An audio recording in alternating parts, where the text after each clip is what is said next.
Today is Tuesday, January 13th, 2026. Coming up on Roland Martin Unfiltered, streaming live on the Black Star Network. Her refusal to move seats on a bus sparked the civil rights movement. Tonight, we honor civil rights pioneer Claudette Colvin, who passed away today at the age of 86. Donald Trump's Department of Justice is cracking down on your votes and putting your private data at risk. Democratic leaders call it a national voter roll that could negatively impact midterms. Also, MAGA, they are targeting black folks in a significant way, from colleges to speakers to academics, you name it. We'll talk with Michael Harriet of Contraband Camp about both of those stories. Folks, no charges for the white Jacksonville, Florida cop who punched a black man in the face during a traffic stop. We'll talk to the family attorney. We'll talk to Will McNeil, Jr.'s attorney, Harry Daniels, about their civil lawsuit.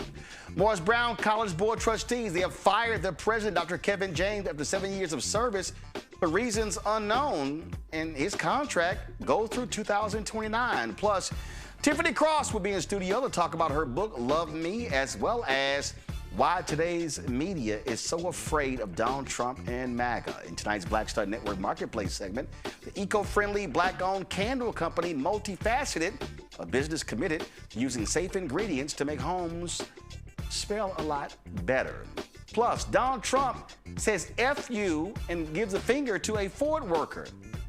Isn't it amazing how the right wing is so accepting of his evil ass? It's time to bring the funk on Roland Martin Unfiltered on the Black Star Network. Let's go. He's got it. Whatever the miss, he's on it. Whatever it is, he's got the scoop, the fact, the find. And when it breaks, he's right on time and it's rolling. Best believe he's knowing. Putting it down from sports to news to politics. With entertainment just for kicks, he's rolling. It's on go, roll, y'all. It's Roland Martin, yeah. Rolling with Roland now. He's funky, he's fresh, he's real, the best, you know he's Roland Martin now.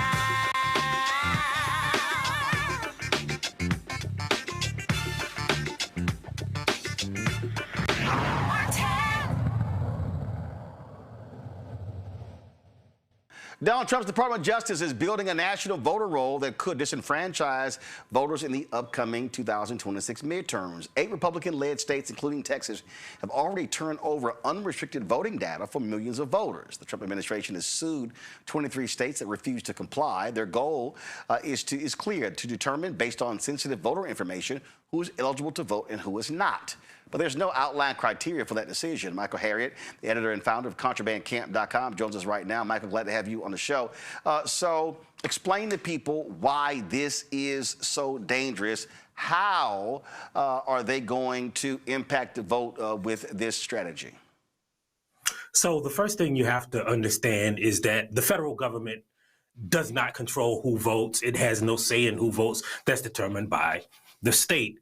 And that's in the Constitution, right? So the state makes the rules. So the federal government can't decide who to vote. For instance, in some states, you have to be registered 30 days before election day. In some states, as long as you have your voter ID, you can walk in and vote. It's called same-day registration. So it varies in different states. And we're depending on Donald Trump's regime or his administration to be competent, right? And we also have to understand that we have to view this through the eyes of his administration basically coalescing everyone's data. Remember that he's already given IRS data to Homeland Security to investigate what he called illegal immigrants, right?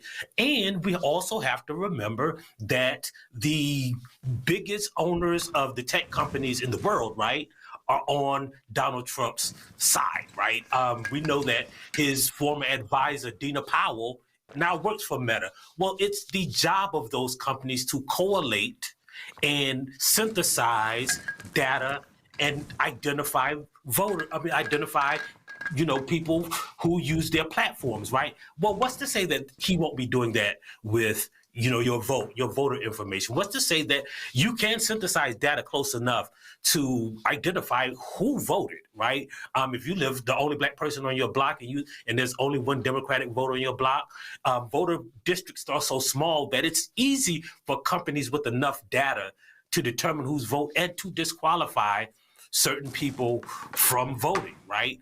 And so we have to take all of that into consideration, is that this is not an effort to determine who is and who isn't eligible to vote. It's an effort to disqualify voters. It's an effort to help his campaign through his position in the federal government and to help Republicans gain more power. So for folks who are watching and listening, I need you to really understand here, okay? We do not have national elections. We have 50 state elections. And then we don't even just have 50 state elections. Then it then goes down to the county level. Here's a perfect example.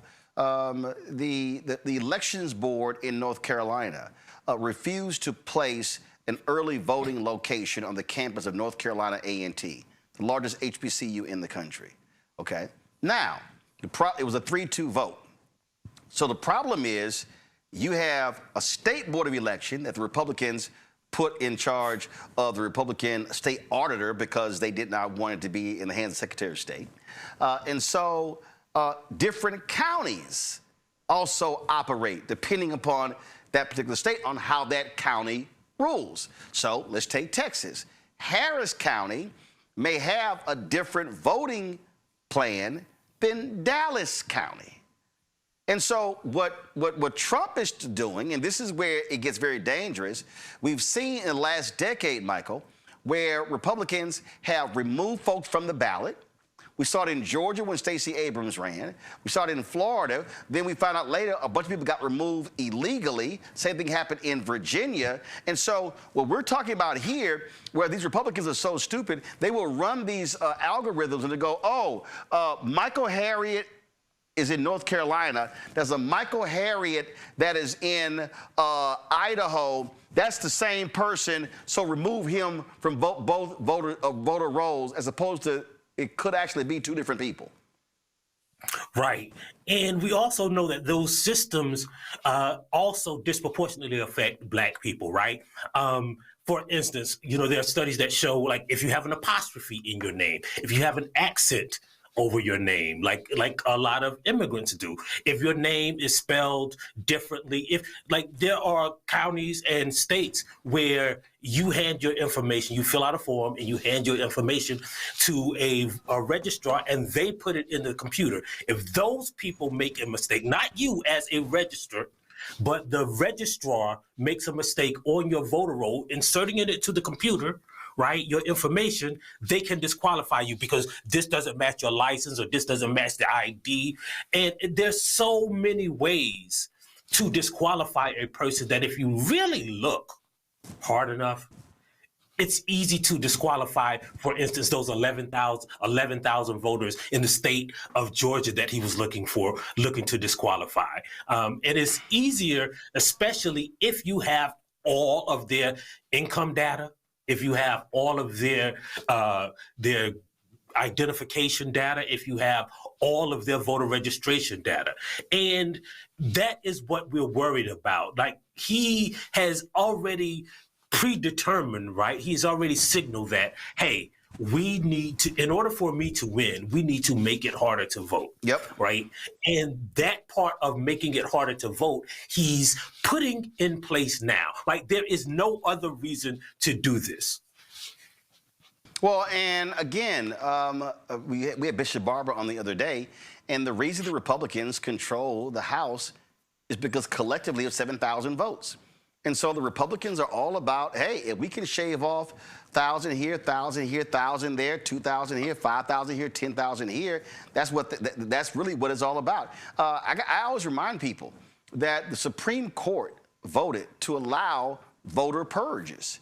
And it was a white man in Ohio who sued and was like, why did y'all remove me from the voting rolls? Well, you didn't vote in the last, I think it was like 2 or 3 elections. He was like, why does that matter? And so the Supreme Court gave them the go-ahead. And so in this notion of to protect voter fraud, against voter fraud and clean the rolls up, they will systematically release people, wipe them out every single year and under all these different rules. And so people need to understand when we talk about the attack on voting, the strategy is very clear. And the Republicans, this is documented, okay? One, we remember Paul Weyrich in Dallas in 1981 when he said, we don't want everybody to vote. Republicans also are on record as saying, if we can shrink the voting population, we stand a better chance to win. Then they've also on record about saying that if the voter rolls expand, this is why Trump hates 2020 election, because of COVID, the rules were changed that expanded the electorate. And Republicans like, oh, hell no, we cannot have that happen. That's why after the 2020 election, all the Republican states where he won, they still changed their voting procedure because they need to cheat to win.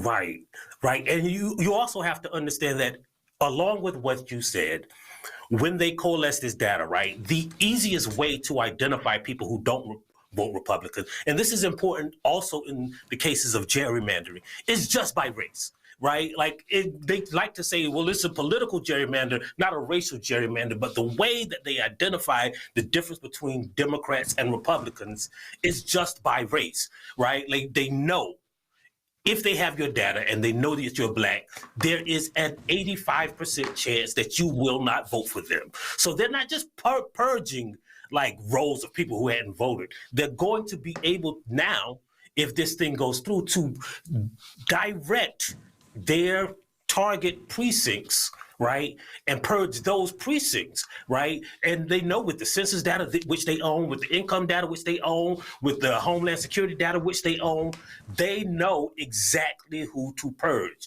And it's only using the specific category of race that they will be purging these people. Well, and by having this data, the other problem that they have is they now can sit here and break down zip code.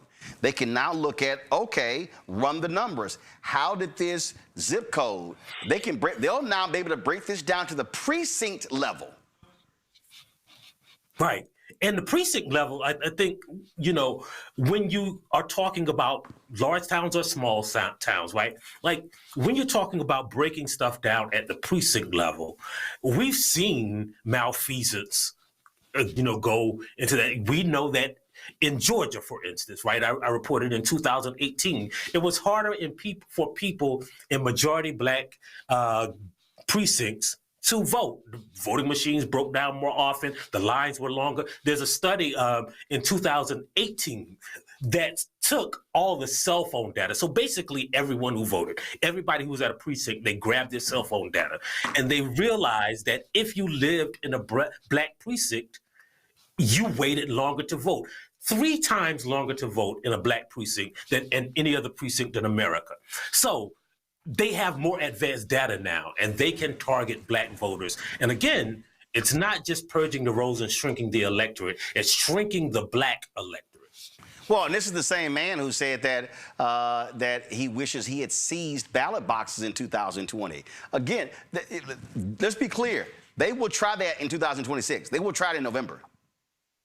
Right. And also you have to also know that in these red states, in many of the states that handed him over their data, they have long held this idea that people are cheating at the ballot box, that people are doing in-person voter fraud.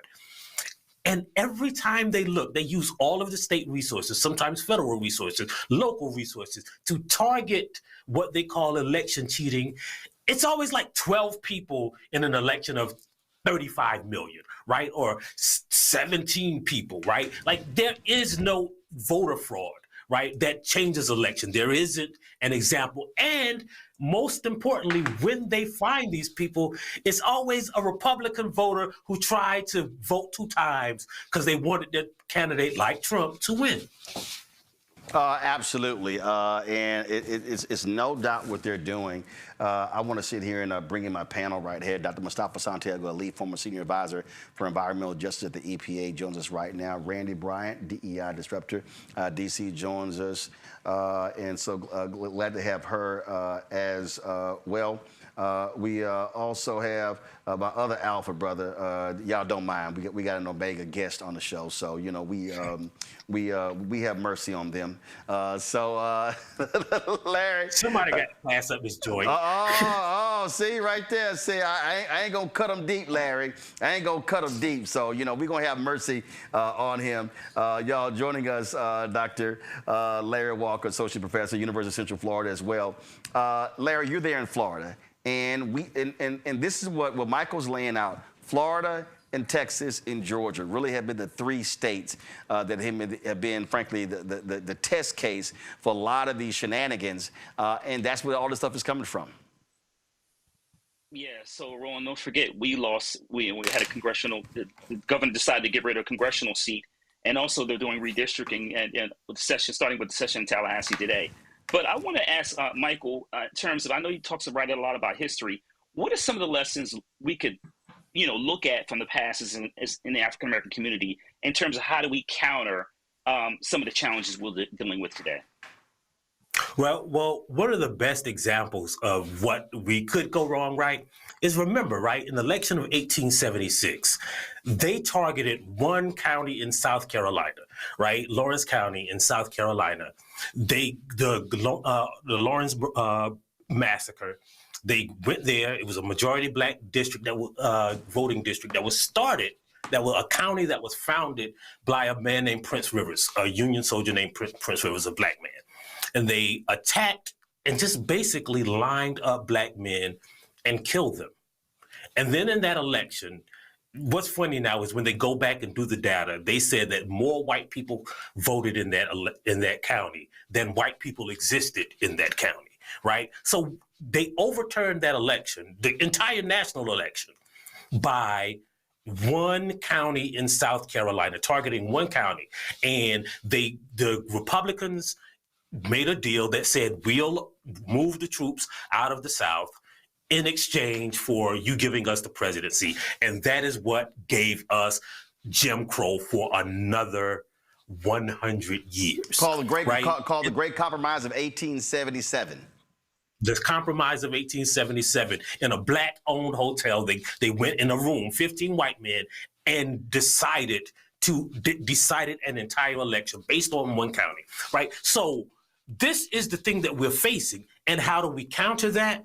Well, we have to counter it preemptively, right? And it's not just by voting, right? It's attacking the mechanism by which they disenfranchise us. This is an effort to disenfranchise black people. They're looking at it as voter security. But remember now, if you go back and look at the newspapers in 1955 and 1960 in Selma, what they were trying to do, the reason they were trying to prevent those black people from voting, the reason they marched across that bridge, Alabama called it their ballot security effort.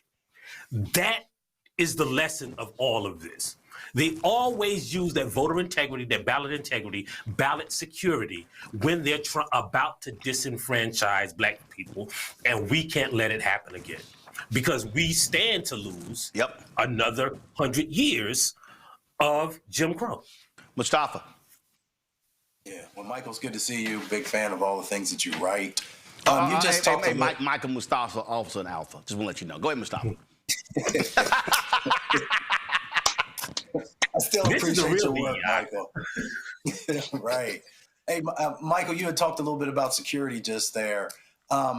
What are your feelings about the cybersecurity risk that this places for so many folks across our country? Well, there are some cybersecurity risks, but I think what people don't know is when you vote on a voting machine, right? Those machines have cards. Those cards are collected, and those machines are not hooked to the internet. Those cards are collected and put into another machine that is hooked to the internet, right? And I think the risk now is if you look at government documents, right? So all of the government, the federal government's internet security is handled by two companies, Amazon Worldwide Services and Starlink. Elon Musk and Jeff Bezos. That is the risk, right? Not the the precinct level voting machines, but the counting of votes, right? I've interviewed people, a guy, an election security expert, who showed me one of these machines and said, hey, let me show you how I can change these votes. And in 5 minutes, he went into a voting booth and rigged the card so that when they tallied the votes, it would be miscounted. And that is the security. And again, when you're the safety net in all of this is that there are so many different systems and so many different states and so many different precincts and so many different people that work at the voting rolls that it's hard in this disaggregated system for somebody to commit a malfeasance that could overturn a national election unless you put one federal government in charge. All right, Randy, batter up. Yeah, good to see you, Michael. You know, of course, I'm a huge fan. You know, as I'm hearing you talk and I'm seeing what's happening with, you know, how they're trying to change the postmark date when we're doing mail-in ballots with the USPS. We're talking about, you know, we have Bezos and Musk in charge of the machines, and now them trying to claim that we have a bunch of ineligible voters. I mean, I am trying to figure out what can the average person do. I mean, we just go and check to see if we are still seen as an eligible voter. I mean, what can we do? I'm always just wondering, how can we fight against this? Well, so there's a couple of ways, right? One thing that I always, first of all, nationwide, right? The best voter security is hand mark paper ballots, right? Hand mark paper ballots, it's hard because you can always take those and recount the votes, right? So hand mark paper ballots are very important. But on a personal level, right, if you're worried about, you know, you being in a Republican county or, you know, the poll workers in your county, it's advisable to vote in advance by mail or get an advance voting and take it to your registration office, right? That is, to me, the most secure way of voting, right? And that's one of the reasons they always want to attack like ballot harvesting, is because they are attacking the most secure ways of voting. Another way to, I think, to attack this, right, is like preemptively help our side. Like help the side of democracy, right? Like I always advise people, never, ever, ever, ever go to the voting booth alone. If you go into the voting booth, somebody needs a ride, take somebody with you, right? Like just that doubles the number of voters. If you keep that in mind, right? It's double the number of voters that you can affect an election with, right? And I think if we take those small steps, right? Like I would never, ever, ever, right? Like if your grandmama having a party, if your church having an event, there should be voter registration forms there. From now until election day, it is, to me, malfeasance to have a gathering that doesn't allow people to register to vote. It might be somebody new in your town that hadn't had the chance. Those kind of small efforts make a large difference when it comes to election. Folks, the threat we are seeing is very real when it comes to voting. Michael, while we got you here, you dropped another story on Contraband Camp. Go to my iPad. Trump wants to silence his critics. Colleges, corporations, and nonprofits are doing it for him. Subhead reads, as America pivots towards authoritarianism, institutions across America are not just ditching diversity, free speech, and facts, they're embracing the fascist fad too. And you lay out here what we're seeing. We are seeing, we really started last year, and we're seeing where corporations are canceling MLK programs, Black History Month programs, Women's History Month program, Black Music Month program, Hispanic Heritage Month programs, all the sort of stuff along those lines. We're seeing where they're targeting affinity groups inside of those corporations. We're seeing where universities are kowtowing as well. Texas State University canceled this mobile Black History Museum. And the impact, and I've been talking about this, the downfall, the impact has been tremendous. It has economic impact in terms of you have Indiana University, Indianapolis canceling their MLK breakfast because of actions from the Republican governor in Indiana. We can go on and on and on. And so they're canceling programs. The impact of that, which I've been trying to explain to people, is you're now impacting vendors. You're impacting caterers, audiovisual companies. You're impacting PR companies. You name it. You got nonprofits. I was at Susan Taylor's National Cares Mentoring Gala last year. The week before, you had a corporation that was a major donor said, hey, we're not going to honor that commitment. We're pulling out. And it was a huge blow to their fundraising efforts. And a lot of the folks in these companies that were behind a lot of these investments, Black folks, got laid off. And so people need to understand, when I talk about there's a deliberate attempt to defund Black America, that's really what your article is laying out. And not only are you defunding Black America by canceling these events and shutting them down, these universities, especially these state institutions in red states, or even in some blue states, are kowtowing to the pressure because they're afraid of being targeted by Trump's Department of Education. Right. And we see this, let's take this conversation that we were just having about voting, right? Like, we know that, there was a report last year that basically, between Stacey Abrams and LaTosha Brown, they basically registered almost everybody in Georgia that was eligible to be registered to vote. Part of the reason they were able to do that, right, is because they would go speak at a college and they could make their money and donate and use the rest of their time, right?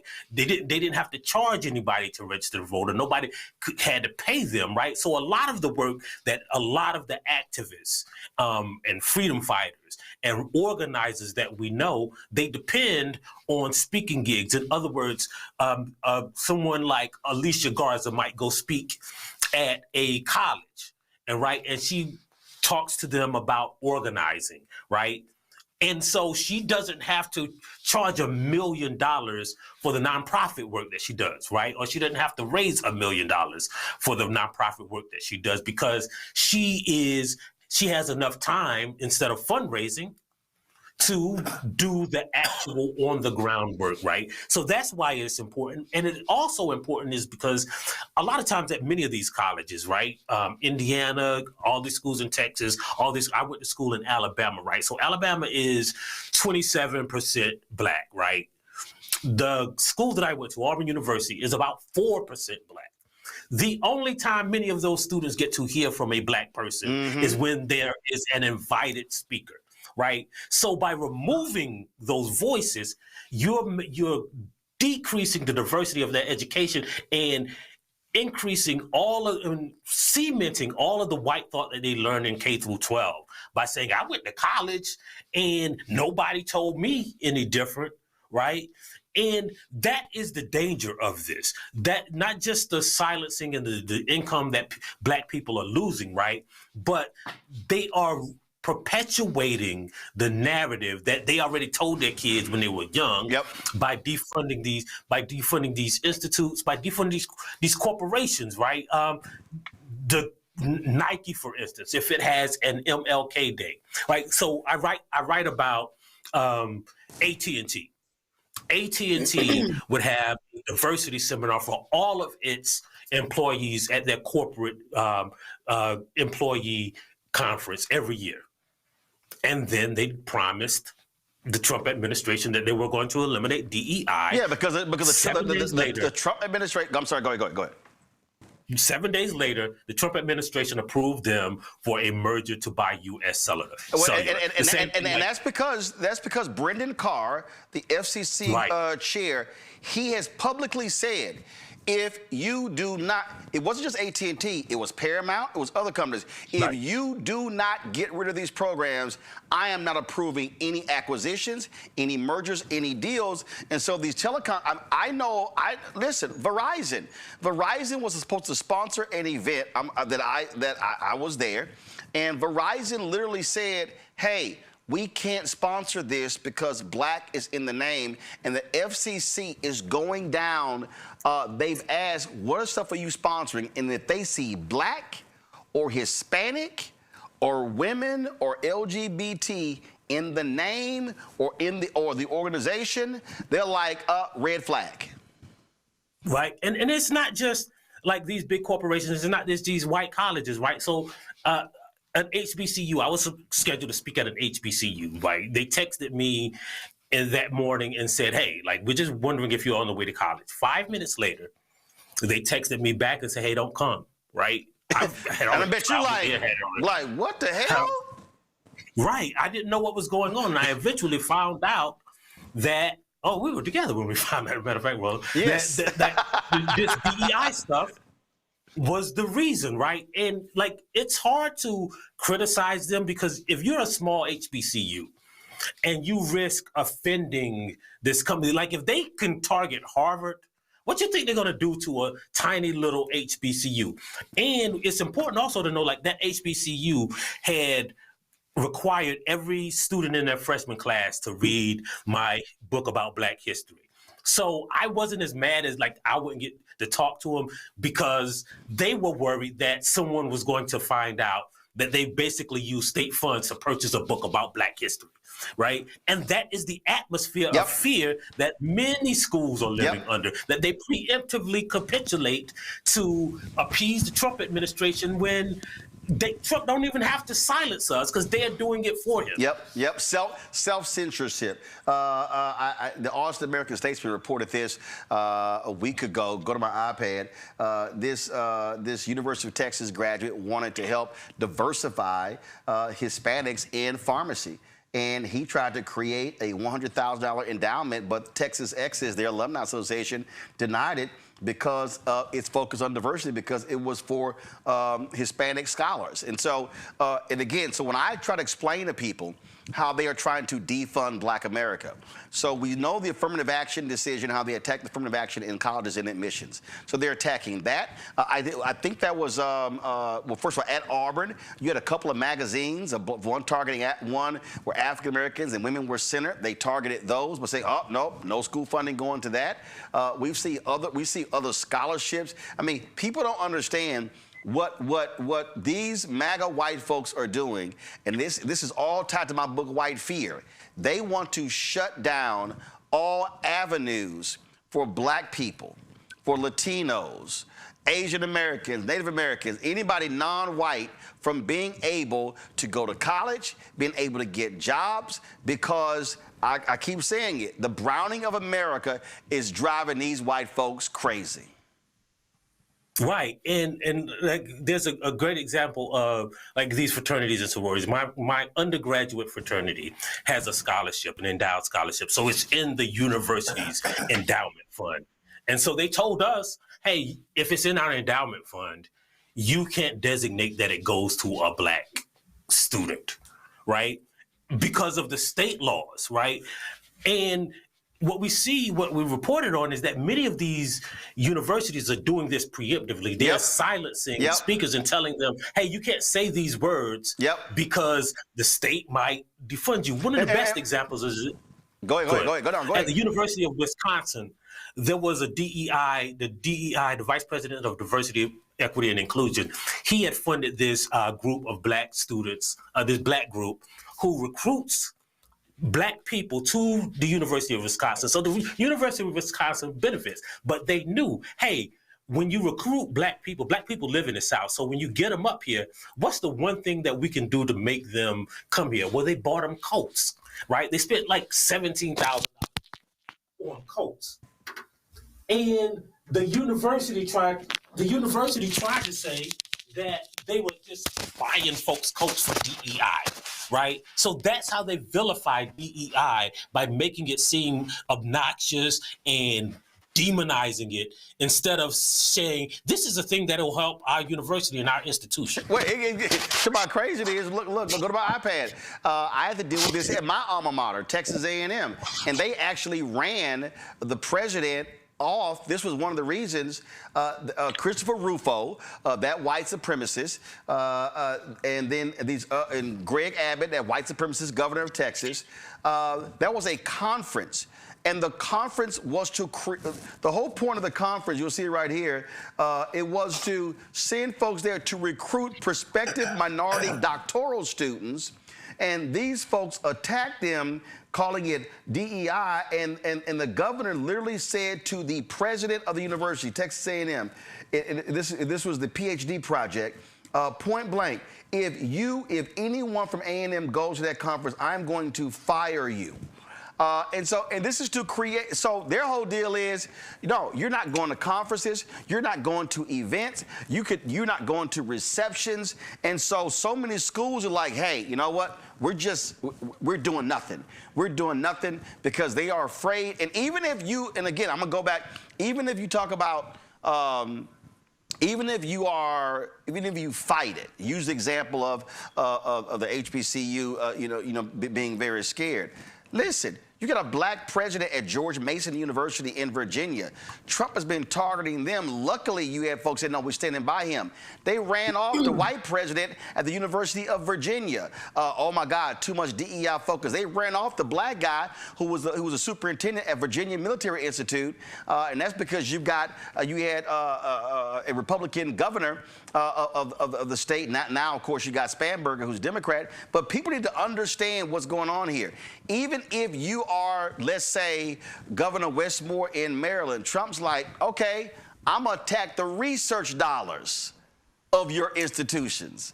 So your governor can protect you. Your legislature can protect you. But I'm going to attack the research dollars the federal government gives to you. Yeah, it does not matter, right? Like, capitulating does not help you escape the tentacles of this authoritarian administration, right? The only thing, so you might as well stand up. Like, I remember a friend of mine saying, well, if they gonna shoot at me anyway, I might as well fight them, right? So I think that's what we have to understand. They are going to shoot at us. That's what they're doing with this voting project that they're trying to capitulate, get us to hand them over our information. That's what they're doing with speaking engagements. That's what they're doing on every front. They are shooting at us, so we might as well fight anyway. I'll say this, Mike, and I'm actually working on a book. I wish it was coming out this year. It's going to come out January 2027. And I've been making this point repeatedly that today is the Founders Day for Delta Sigma Theta sorority. Is it y'all Founders Day coming up, Randy? Yes. Did it pay? All right. So you got AKs coming up. You've got these different civil rights organizations. You've got Prince Hall Mason. You've got Links. You've got D9. You've got Black Data Processors. You've got National. I was talking to somebody saying the Black MBAs, which always had a huge conference, that they damn near may have to go virtual because of so many companies pulling out. We were at Afrotech. This is what I've been saying. What has to happen in this moment. This is a moment, Michael, where all of this black institutional infrastructure that we have has to read the room, has to recognize the moment. This is where we've got to have black organizations standing up, fighting on behalf of black people. And I say it, the Executive Leadership Council, they're supposed to be the big black corporate organization.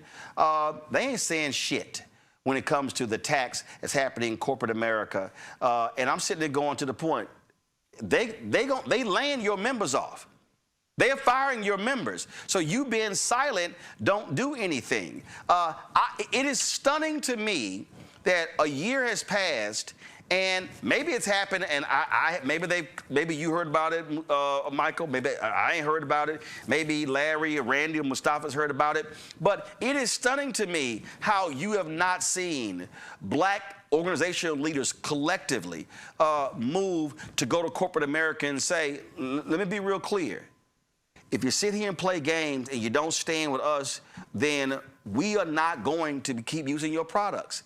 The only way you can fight, folks, is you got to fight. Laying down ain't a fucking option. Right, and I think that's what people don't understand is we have the infrastructure and we have the power. Right.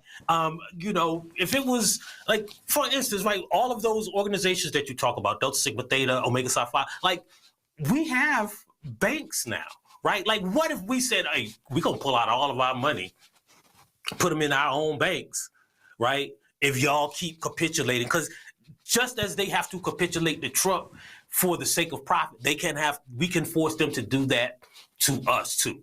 Right? We see what happened at Target, and we just kind of didn't even go fully into that. If we start pulling our money, our resources, and not just pulling them, focusing on where we are going to put them. We're going to put them here and give your competitor a specific advantage. That is how you wield power. And we have that institutional power. We have that economic power. We just have to wield it. And these organizations have to take the lead because like they're scared, like we can't be political because they'll take our 501c3. Look, we see these white dudes on church praying for Trump and talking about Joe Biden is the devil, and they don't lose their tax exempt status, right? And also like, that is a lie. Be brave enough. And that is a lie. You can't endorse a candidate. It doesn't mean you can't be political. It doesn't mean that you can't talk about public policy and say, we support this bill. We support this legislation. We are against this legislation. That shit pisses me off. And I'll say it for so many organizations, especially a lot of our D9 groups, we are so risk averse. You know, we've had leaders, don't wear your colors, don't wear your letters, all this sort of bullshit. I'm like, what the hell are you talking about? And so there is a massive assault against Black America happening. And I don't just name check the D9. I also name check Sigma Pi Phi Fraternity Incorporated, the Boule. I name check Prince Hall Mason, Eastern Star. What pisses me off is we have massive infrastructure. We've got international organizations, national organizations with regional, state, grad, undergrad. We got programming going all the way down K through 12. And we got impotent ass leadership who to me is so focused on their insular business and not the business in the attack on Black America. Right. And this summer, almost every one of those organizations that you mentioned will have a national conference. And we have to find a way to wield that power in those cities that we are talking about and across the nation. We have to send all of those people back with a directive on how to save ourselves inside the structure of this country. Because without it, what are they for, really? Like, you know, I mean, the colors are pretty, but what are they ultimately for if they are not doing anything for the people who they're supposed to be serving and the people who created them? Absolutely. And so I being hardcore about this. And so, folks, do me a favor, y'all. Hold on, give me 1 second. Let me pull it back up. I want y'all to go to contrabandcamp.com. Hold on 1 second. I'm pulling it up. No, I told y'all don't go to it yet. It ain't loading. Finish loading. Slow down. All right, y'all can go to it now. Go to contrabandcamp.com. A number of stores on there, but I also need y'all to subscribe and support. I've made this point before, folks, that in this moment, we got to depend upon us, and we do not. Let me be real clear. I'm gonna say this. I ain't got no problem saying it, Michael. You do not have a lot, and when I say a lot, I'm talking about maybe I can use both hands. We do not have a lot of reporting that's going on. Let me be real clear. We got lots of commenting. Right. We got lots of commenting, but we don't have a lot of reporting that's going on where people are being interviewed talking about the subject matter. And so we've got to be supporting Black-owned media.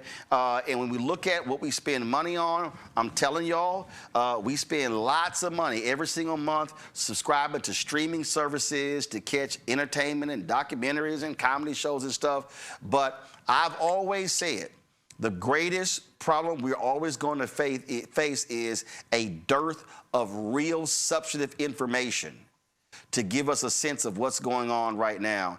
And so you've got to support outlets like Contraband Camp. So go to the website, you can click their Substack, you can subscribe. You can do monthly, you can do yearly, but I'm telling you, it has to happen, y'all, because listen, we're in this, okay? This thug, he ain't going anywhere until January 2029, okay? So we need to understand these attacks on us, they're not stopping. They're going to intensify. So, Michael, a great job. I appreciate it. Thanks a lot. Thanks for having me. Folks, it's a whole lot to unpack, a lot of things that are happening right now. And, you know, before we went came on the air today, certainly got some sad news with the passing of Claudette Colvin. She, of course, the Black woman who sat down on a bus. And she, of course, was told, you got to get up. And this took place before what happened with Rosa Parks. And there were all sorts of folks talking about, well, why wasn't she the face of the movement? Was it because she was so young? It was all those different things along those lines. She passed away today, again, the age of 86 years old. And it was, but do understand, if you read Joanne Robinson's book of the women who led the Montgomery bus boycott, you will realize that there were others who sat down before Claudette Colvin. And so all of those cases built up frustration and anger in Montgomery that led to the Montgomery bus boycott. We just celebrated, of course, the anniversary just the other day of the Montgomery bus boycott. But Claudette Colvin goes down as one of our foot soldiers, history maker. When I sat down with Fred Gray was her attorney in that case, and he explained to us the backstory of what happened with Claudette Colvin, and we're gonna show that for you. It really was a fascinating story, Randy. Listening to him describe for us what really took place with Claudette Colvin, the legal maneuvering that took place as well. Again, she passed away at the age of 86. Certainly one of our history makers. You know, as I was reading more about her, and I've always, of course, known about her, but what is interesting is that we didn't learn about her in school. And so I was impressed with the ability of hers to just be quiet, be an unsung hero. I mean, it had to be something where here she was 15 years old, even though her friend decided to go ahead and move out of the spot they asked her to move out of. She stayed at 15 years old, and she wasn't chosen to be the face. I mean, she did this 9 months before Rosa Parks. She wasn't chosen to be the face for various reasons, including colorism. We have to be real about that. But she was okay, and she was okay with that and was just fine to do her part. Right now you have so many of us that want accolades for standing up, and we have to realize that so many people sacrifice to get us where we are today. So absolutely have great respect and regard for her. We talked to Fred, and according to Fred, none of that actually was the case. He actually said that he said his whole job was like, let's make sure she don't go to jail. So he addressed a lot of that backstory in terms of why at that moment, why didn't her case become the case, Mustafa? But as I said, if you read Joanne Robinson's book, there were incidents that happened to other men and women even before Claudette Colvin. And so when you look at all of those together, it was a buildup. It was a steady buildup in Montgomery. And then when Rosa Parks got arrested, that's when the powder keg just blew, and they said, enough. We're tired of sitting here and waiting, because a lot of people don't realize, Mustafa, a few days after the Brown versus Board of Education decision in 1954, Joanne Robinson sent a letter to the bus company about desegregating their buses. And so this battle had been brewing, but Claudette Colvin is certainly a significant part of this unique American history. Yeah, she most definitely was a freedom fighter. You know, huge amount of courage. When you think about someone who was only 15 years old and all the pressure that you had to deal with at that time because of segregation, because of the violence that was going on, and for her still to be able to do what was necessary in that moment and to do it with courage is something that we should continue to embrace, continue to look at and build upon, because we are in somewhat similar situations right now. I've written about, you know, how folks actually created their own taxi systems and how they, you know, made sure that folks could get to the places that they needed to go to make sure that the boycott actually worked. And we often don't highlight our sisters enough who have played such an amazing role in the civil rights movement and, you know, gave and continue to give even to today. So, you know, we love and honor Miss Colvin and all those others who sacrificed so much. But we have a responsibility also in this moment to not only take those lessons, but to make sure that we are actually applying them against, you know, a regime that is, in many instances, as devastating as the ones that folks dealt with in the 40s, the 50s, and the 60s. Larry. Yeah, Roland, certainly want to send, let her family know we certainly mourn her. One of the things I want to talk about, Roland, is not talked about enough, is that when we lose icons, civil rights icons like this, I think people forget in terms of where we are with history. They think this, some of these things obviously happened years or decades ago, but a lot of these people that, laid the foundation, some of we don't know the names of, are still living with us. So it's really important, the context in terms of what we're dealing with today, in terms of, the government, the federal, state level trying to resegregate and prevent Black people from opportunities, is a reminder that these individuals are still living amongst us, and that we have to continue to fight and also use the examples of those in the past to continue to fight to make sure that Black folks have the kind of economic, political, and social opportunities that we gained just over the last 20 to 30 years. And folks, I'm having an issue with our video playback, so I'm going to have that video towards the end of the show. But I definitely wanted you to hear what Fred Gray had to say about that. Let's go to the story out of Jacksonville, where no charges are going to be filed against Officer Donald Bowers because the DA said he acted lawfully when he punched Will McNeil Jr. in the face during a February traffic stop. Folks, if you can get the video of the video, we did showed it before. Remember. This video, the brother was just sitting here in his car, and then the cops operated where they did while the Internal Affairs investigation exonerated Bowers of using, quote, unnecessary force. He sustained the administrative charge that he failed to conform to work standards. The family of McNeil's attorney, Harry Daniels, joins us right now. And so, again, Harry, we do these stories so often, and we see how the laws are set up to protect these cops for whatever action they do. And frankly, with all the stuff that we're seeing with ICE do all across the country, we see this is how these guys operate. Hey, thanks for having me, Roland. Yeah, early on in this incident, the sheriff of Jacksonville, he made the decision, even before the investigation actually took place. He kind of doubled down on what the state's attorney office determined, that the officer engaged in no criminal activity. They decided to do an internal affairs investigation, in which seemingly, to me, they just ignored the clear and obvious of what took place, not just the strike in the face while he was in the vehicle, but punches and his head being slammed against the ground once he was actually on his stomach.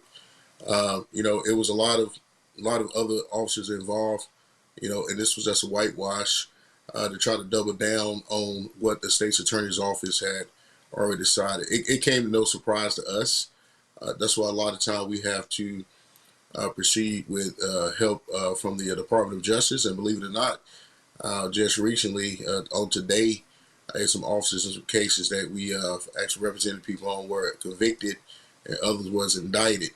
Because it seemed like a lot of times these local officials just won't pull the trigger and terminate people, for misconduct that violates people's civil rights or unlawful use of force.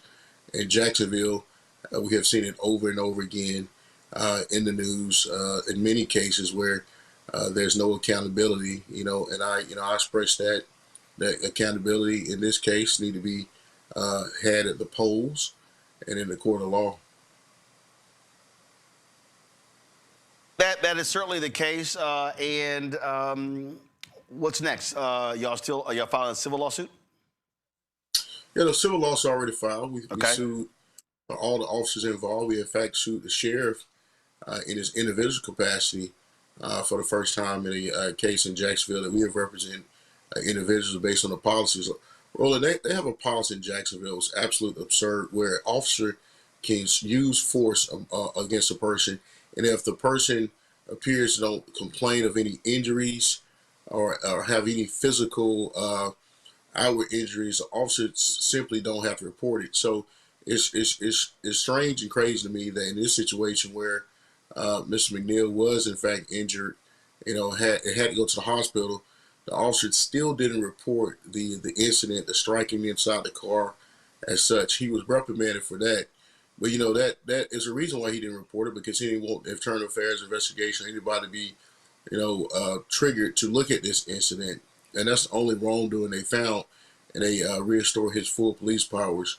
No accountability whatsoever. That's why people like myself and Ben, we have to pursue these cases in so many different avenues and realms that in order to get some measure of justice for people who have rights have been abridged, and we continue to push this envelope, and we continue to keep y'all updated on how this case turns out. All right, Harry, we surely appreciate it, man. It's always, we hate to, we have to do these stories, but unfortunately, it happens over and over and over again. So we appreciate it, man. Thanks a lot. Thanks, Roland. Have a good night. Appreciate it. All right, folks, let's talk about some drama happening yesterday at an HBCU in Georgia. Right before we went onto the show, a posting went up from the account of the president of Morris Brown, Dr. Kevin James, saying that he had been fired by the school's board of trustees. A move he called deeply concerning. He, of course, in 2022 helped them regain their accreditation from the Virginia-based Transnational Association of Christian Colleges and Schools. Remember, they had serious issues, then almost closed their doors. There was a fight to come back. This is what he posted on social media. Today, the Morris Brown College Board of Trustees terminated my service as president without providing specific cause or substantive explanation. This action is deeply concerning. Research and my lived experience demonstrates that many HBCUs have struggled with board overreach and interference. Unfortunately, those dynamics are evident in this situation. The timing of this decision is particularly troubling as the institution is approaching its accreditation reaffirmation review in a few weeks. Equally concerning is that this action disregards established governance best practices in my existing presidential contract, which extends through 2029. I fully intend to pursue all rights and remedies afforded to me under the agreement. Also, it is important to note that I recently completed a successful annual evaluation and have received consistently strong performance reviews throughout my 7 years of service. Morris Brown College has literally made history under my leadership as president. I'm profoundly proud of the work accomplished during my presidency, including leading Morris Brown College to become the first HBCU to regain accreditation after nearly 20 years. Restoring access to federal financial aid, growing enrollment from approximately 20 students to more than 540, securing national recognition and restoring the college's visibility and reputation, achieving clean financial audits for 7 consecutive years, establishing long-term financial stability for the institution. I dedicated myself fully to the restoration and resurgence of Morris Brown College, and I stand firmly behind the progress we achieved together. While I am deeply disappointed by the board's decision, I am grateful for the overwhelming support I have received from alumni, faculty, staff, students, and community partners. Thank you for believing in the vision and the work. Hashtag the hard reset, hashtag the resurgence. Kevin James, 19th president of Morris Brown College. Now, we reached out to Morris Brown and was directed to this statement on their website. They said the following. The Morris Brown College Board of Trustees announced today that MBC trustee Ms. Nzinga Shaw will assume, guys, hold up, guys, people can't see that. Y'all know that. Okay, hold on one second. Let me let me fix this here, y'all. I keep telling y'all can't put up statements like that because people can't read that. All right, let's see here. Where's their? Okay, here's their statement. All right, here we go. Come to my iPad, please. Thank you. Folks can see that. The Morris Brown College, they announced the Board of Trustees extends its deep gratitude to Dr. Kevin James for his years of service and leadership at Morris Brown College. Dr. James has played a meaningful role in guiding the institution through critical seasons of growth, resilience, and transformation. The board thanks him for his dedication to the students, faculty, staff, and alumni and the broader Morris Brown College community and wishes him well in his next chapter. Shaw will work in close partnership with the college's executive leadership team to ensure continued stability and continued progress toward the institution's mission.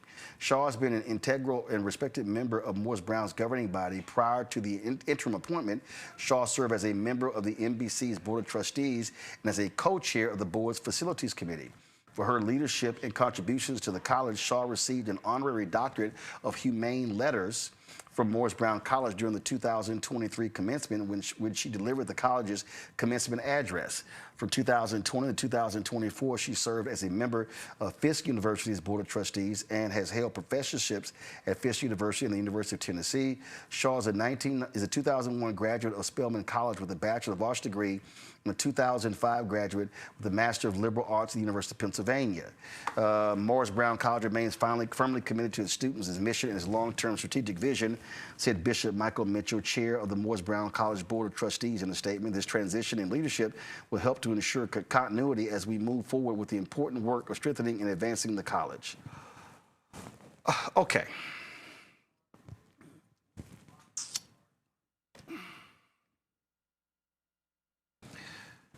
I want to know from Morris Brown what the hell is going on. And the reason I want to know that, which makes no sense to me, is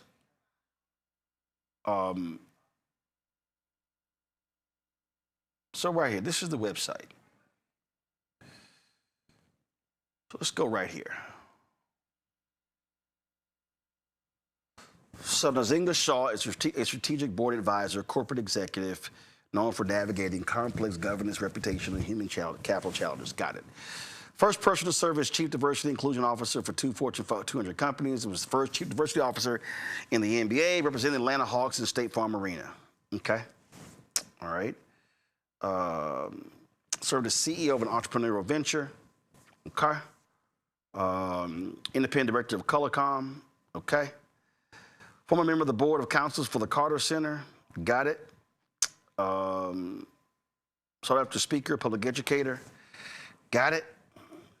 Master's degree. Got it. Okay. Here's my problem here, Mustafa. How do you run a university? Right. And here's the other deal, and this is what I don't understand. And I have had to deal with this with numerous HBCUs. Why do you keep naming interim presidents from your board when you have people who are a part of the staff in the day-to-day? You've got provosts, you've got COOs, you've got folks who are running the university in various capacities. Again, I want to know exactly what happened here. I don't understand what happened here. I would love to hear from the leadership to say, well, when was your evaluation of the president? Was it a positive evaluation of Kevin James? If it was a positive evaluation, why are you making this move? Also, why would you fire somebody in 2026 whose contract runs through 2029? It's not like Morris Brown has the money to be paying 2 presidents at one time. But it really does bother me with these HBCUs where they fire presidents and board members take over as interim president. That's a problem for me. Yeah, it caught my attention as well. You know, there's so much talent that's out there, and if you cast the net, you'll be able to find that talent. That talent, and especially in the education realm, should have education administration as a background, or sometimes folks who come from the business side of the equation. can also fill the role as long as they have the individuals surrounding them that's going to be necessary. If you have, historically and in the recent history had a problem with being able to raise money for you to then have to pay an individual's salary for the next 3 years is strange as well. And then the last thing that really got my attention was something that you raised. With all the folks who have worked for me over the years, when I do their evaluation, if there is gaps, then I'm going to highlight that, and we're going to put a plan together to be able to address that. But for these folks, it seems like he was doing fine, and then all of a sudden, then they've made this transition. So there are a lot of unanswered questions. There are a lot of concerns I think that most people will have looking from the outside. It will be interesting to also see for those who donate to Morris Brown, if they will continue to have confidence in being able to do that. So I guess it will all be revealed here over the next set of weeks. And I'm sitting there looking at the board here. I'm looking at the board here, Randy, and I'm seeing the Right Reverend Bishop Michael Mitchell. Okay. I'm seeing a financial advisor, founder and CEO of Impact Data.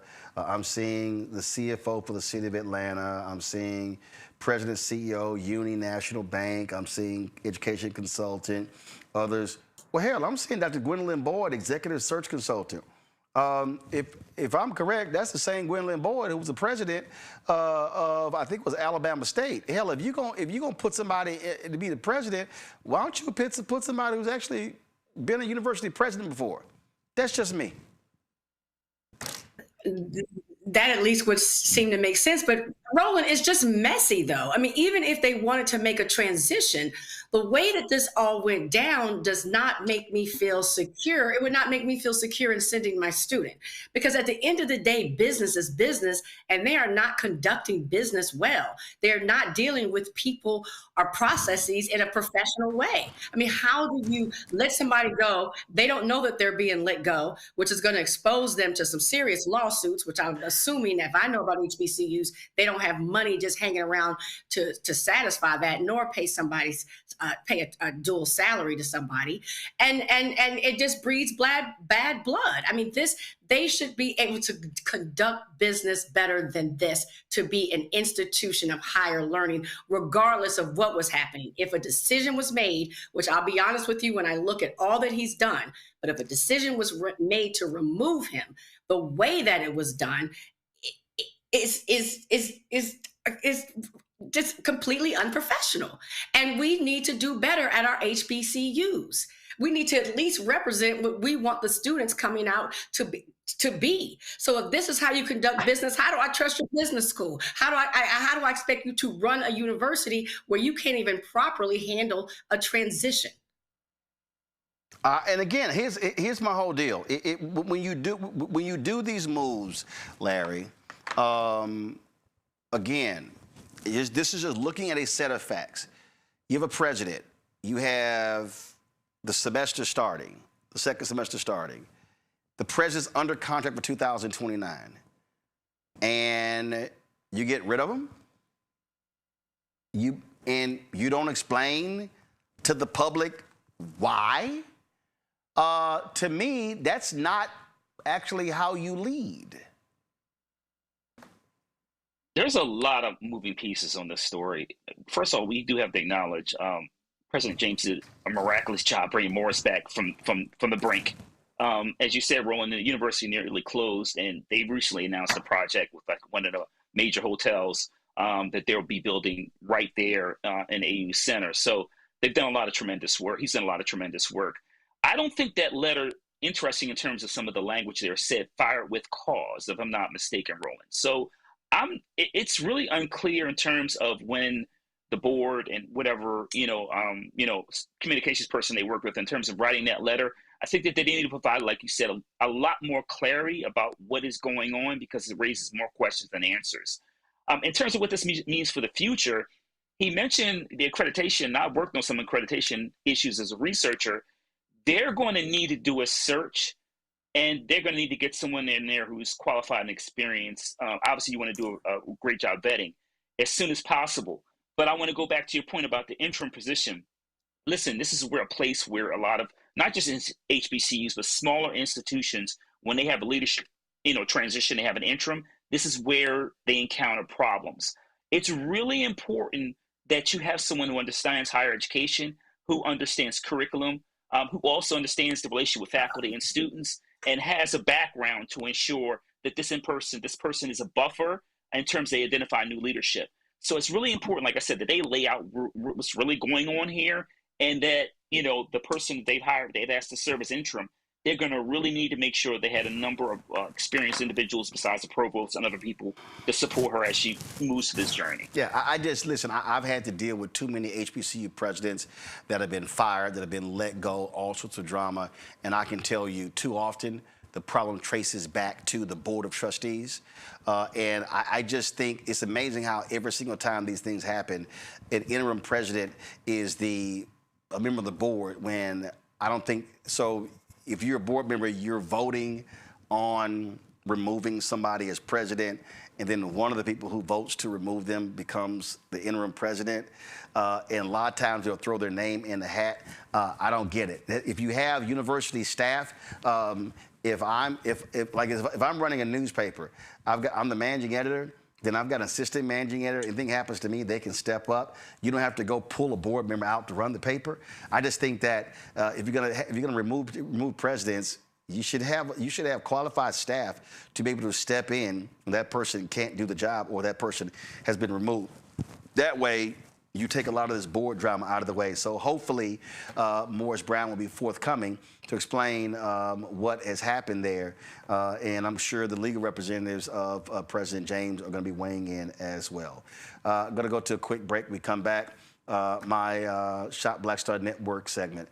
That's next. Roland Martin Unfiltered on Black Star Network.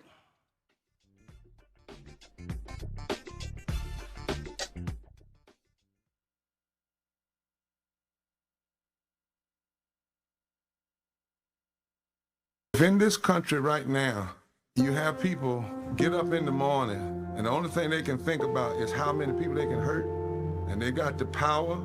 That's the time for mourning. For better or worse, what makes America special, it's that legal system that's supposed to protect minorities from the tyranny of the majority. We are at a point of a moral emergency. We must raise a voice of outrage. We must raise a voice of compassion, and we must raise a voice of unity. We are not in a crisis of party versus party. We are in a crisis of civilization, a human rights crisis, and a crisis of democracy itself. And guess what? You've been chosen to make sure that those that would destroy, those that would hate, don't have the final say, and they don't ultimately win.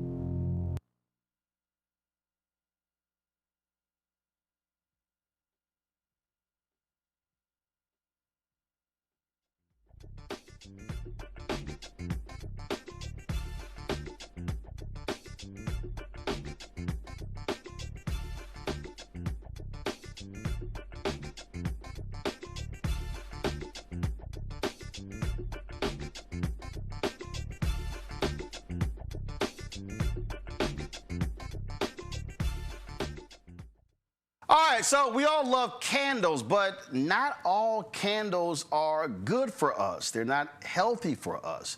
I know some of y'all may be saying, really? Ain't a candle just a candle? No, not really.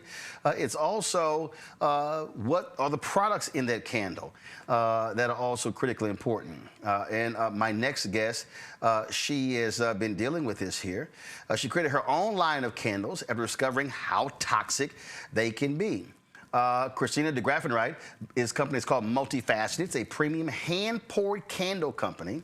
And she joins us now from Greensboro, North Carolina. Christina, glad to have you here. So, okay, so explain to us what the hell does this mean? I mean, look, we see candles. We go into the store, and the grocery store, we see Bed Bath & Beyond, and might be in Michael. We see them all over the place, and it's just candles. How are candles toxic?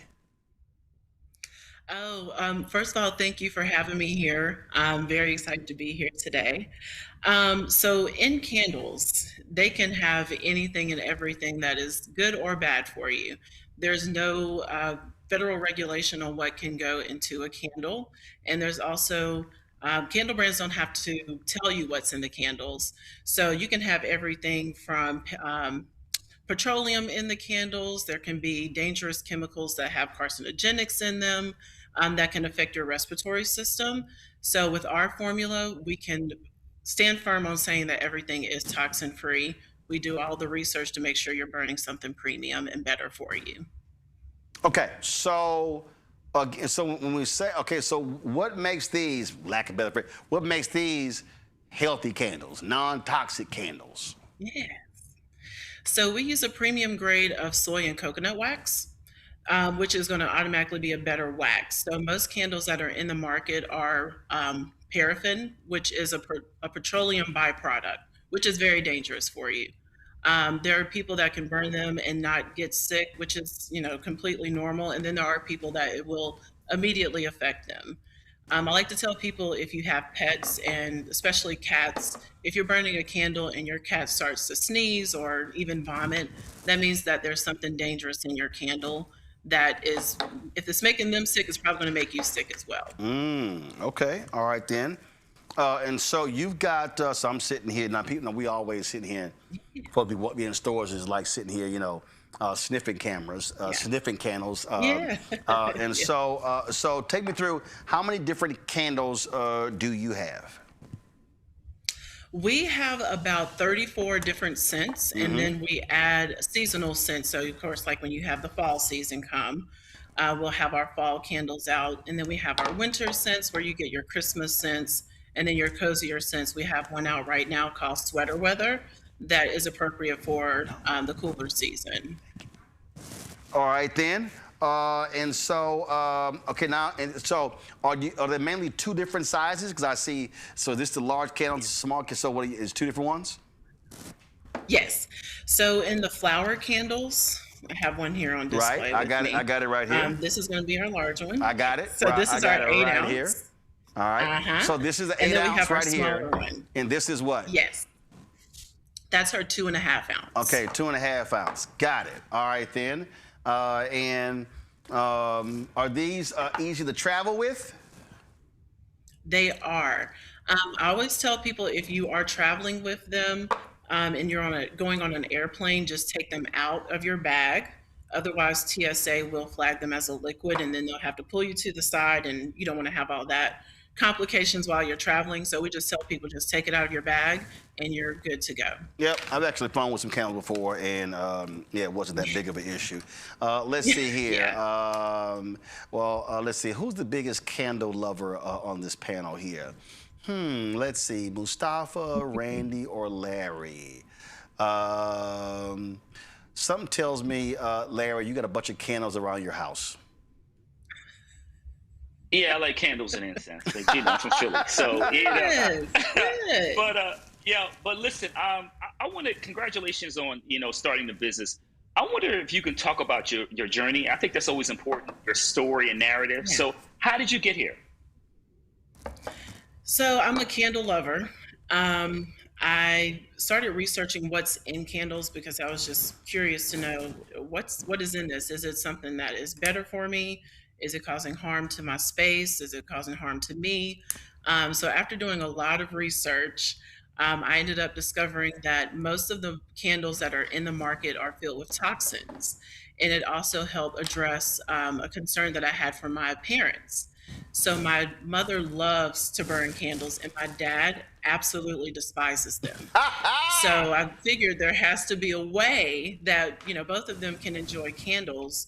So I actually used my dad, or both my parents actually, to test our formula, and he hasn't been sick or had any issues from anything that he has burned. So your dad is the smell tester? It's not about the smell. It's just like the chemicals in it. Sometimes he's just like, I can't take it. Okay, all right. But before I go to Randy with a question, can you burn two different types of candles at the same time? Now, does that screw up, and so do you suggest, hey, burn this one with that one and work together? Because not all candles being burned together work. That's true. I always say if it's in the same scent family, like two masculine ones, like for instance, you should have the Sentile and the blue one, that's the anemone. You could burn those together and your space will smell just fine. Now, if you smell one that's like really fruity and then you burn one that's like a clean, like a cotton scent, I don't think those two will mesh that well. Or you could just have them in two separate parts of your home and you'll be fine. I like the not your ordinary lavender and the is it Santal? Is it Santal? Yeah, those two are cool. Randy, go. Yeah. I love how I never would have thought candles affected our health, but I see that you also care about the health of the environment. So can you tell us more about the RE3 program? Absolutely. So our jars are made out of recycled glass. Depending on the jar, it is 50% recycled glass or 30% recycled glass. So with the recycled glass, we're trying to keep glass out of the landfills. Here in Greensboro, North Carolina, where I'm at, you actually can't recycle glass. So we actually welcome the jars back and we clean them out and refill them and make them new candles for someone else. We also care about the planet in our packaging. So our packaging is recyclable, and we encourage everyone to recycle everything that comes from us or give it back to us if you don't care about packaging. Mustafa. Yeah, sister, you're killing it in a very positive way. Yeah, you know, you got the toxicology handled, you've got the environmental and recycling handled. Let me just ask you this question very quickly. One of the most important things is what your customers are saying about your product. Could you share with us one or two examples of what folks are saying about your particular candles? Yeah. Most of the people, they are in awe by the look of the candle first. So we have the very popular flower top candle. So people like the look of them first, and then they gravitate towards, you know, what smells the best for them. People say that our candles last a really long time.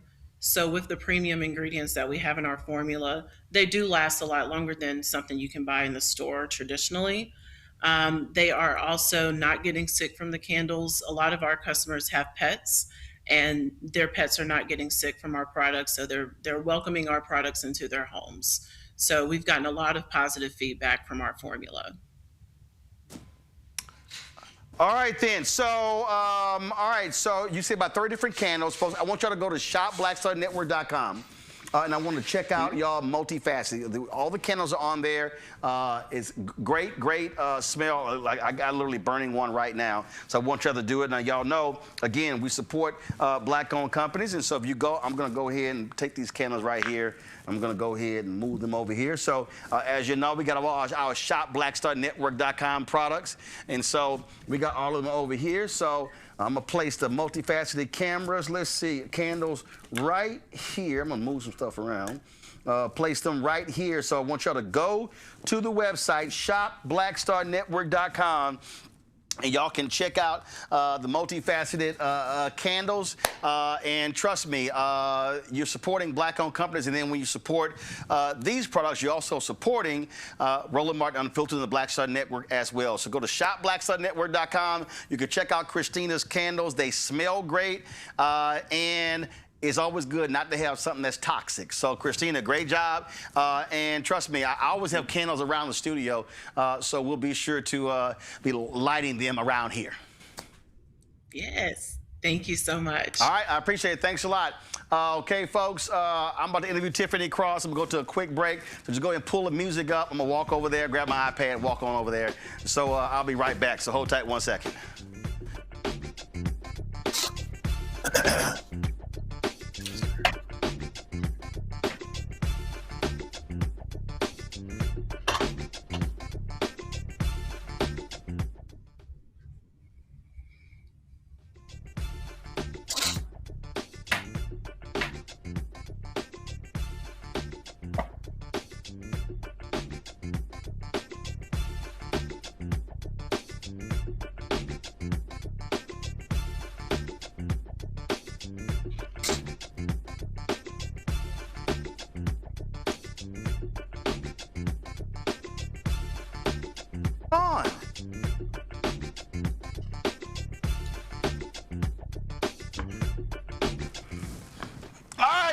so I came over to the other side of our set here, so they're getting a shot all straight.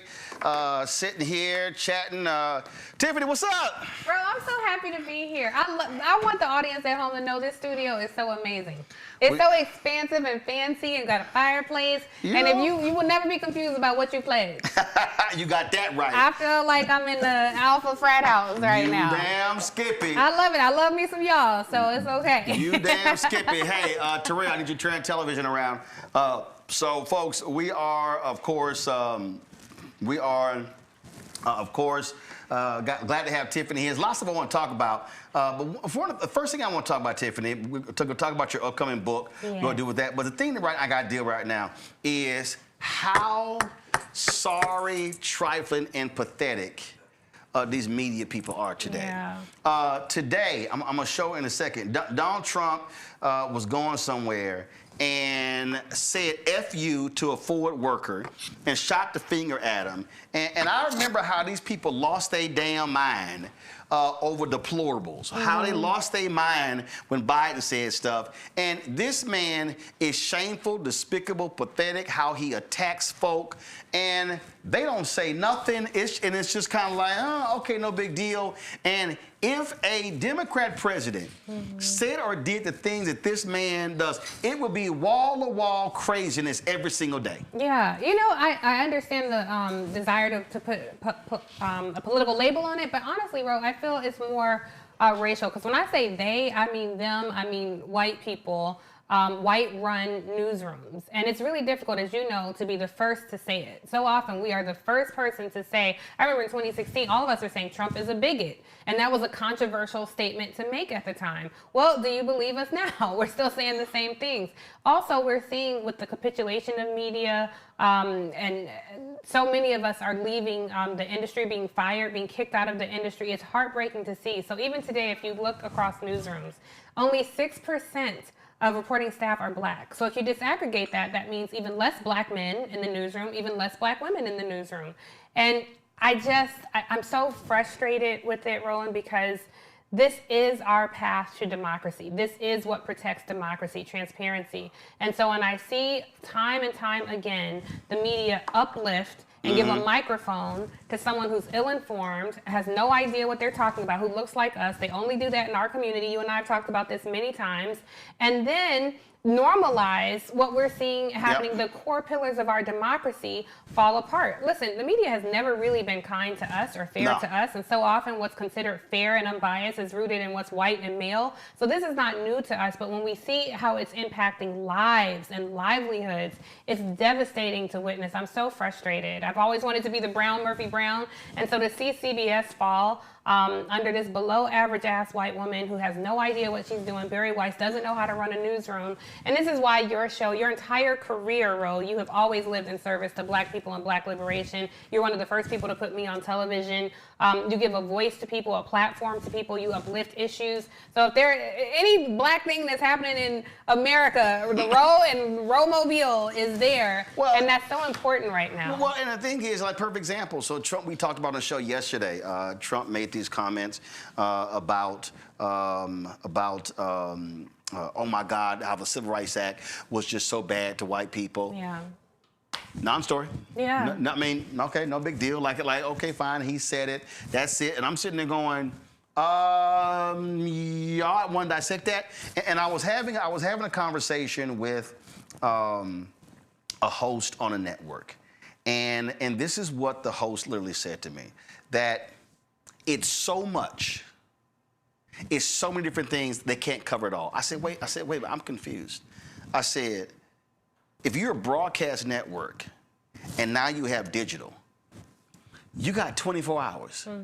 If you're a cable network, you got 24 hours. I said, I don't understand why Morning Joe and the show at 10 and 11 and at 12 and at 1 and 2 and 3 and Nicole Wallace at 4 and Ari Melber at 6 and Chris Hayes at 7, Rachel Maddow at 8 and all others. I said, you ain't got to cover the same stuff. I said, CNN, same thing. I said, if you got, hell, let's just take prime time. If you got 6 p.m. to, let's say, 11 p.m., that's 5 hours. You don't have to cover the same shit in all 5 hours. So this idea that, oh, we just don't, it's just so much being thrown at us, is just nonsense. I think they're centering the comfort of white people. Because even though we say echo chambers for a reason, because it is the same story regurgitated over and over, but it's also run by people who center conservative white people. What liberal networks are they talking about? There is no liberal network. Not. And so because he said, oh, well, it was bad to white people, the newsrooms will look at that and say, well, there's a significant portion of the country who agrees with that, so we have to be fair. We have to treat it legitimate. This is no lie. Yes. I sent this book, my book, White Fear, yes, to a number of media folks. And an African American host of a show said, well, I would love to have you on, but my white producers don't like your title. And I said, you know I write about those same white producers in the book. I said, because they are part of the problem. Yeah. I said, the problem in these newsrooms is that the reason the white producers, they didn't like how the Browning of America is making white folks lose their minds. Also, I object to that. I said, so wait a minute. So I sent this person 5 stories, one from the New York Times, Newsweek, NPR, Axios, and Time. And those stories were all on the same thesis. I said, now I'm confused. How did the New York Times, NPR, Axios, Time, how do they all cover the same story, but the book is not relevant? I said, the problem we have is that white producers, white executives don't cover this stuff because then they have to actually own up to how they operate and behave inside of these newsrooms. I agree, but also I think as the black host, your producer is not your boss. It is your face, your likeness. Like, you have to push back on that. So I was told, this is what I was told. Yeah. I was told, Roland, you're preaching to the choir. I said, no, I need you to be the pastor. Right. Like, I don't give people a pass in that sense. You know, like, you have to be And I've willing. never gotten booked. Yeah, of course. But other people get booked. Right. You know, like we have never asked Tom Brady, what would you do if you were president? But by all means, put Stephen A. Smith on air and ask him what he would do. I find that ridiculous and offensive. They don't want someone like you who actually has background, has information, understands policy, politics, and the press. They don't want that. And so it's very frustrating to witness this. And I think that's why it's important, Ron, when you talk about newsroom staff, the producers, because there is this this tendency to issue humanity to people. So white producers feel like, well, my dad voted for Trump and he's not that bad, or my grandmother voted for Trump and I love her. They have humanity for people who don't see ours. But when it comes to somebody getting shot in the face by an ICE officer, or a black kid, a 12-year-old getting shot by a police officer for playing with a gun, we have to be infallible. Like, it has to be a complete, you have to live your whole life like you might not ever do anything wrong. We have to prove that we didn't invite our own death or play a role in our own death. And I will say the strategy is effective,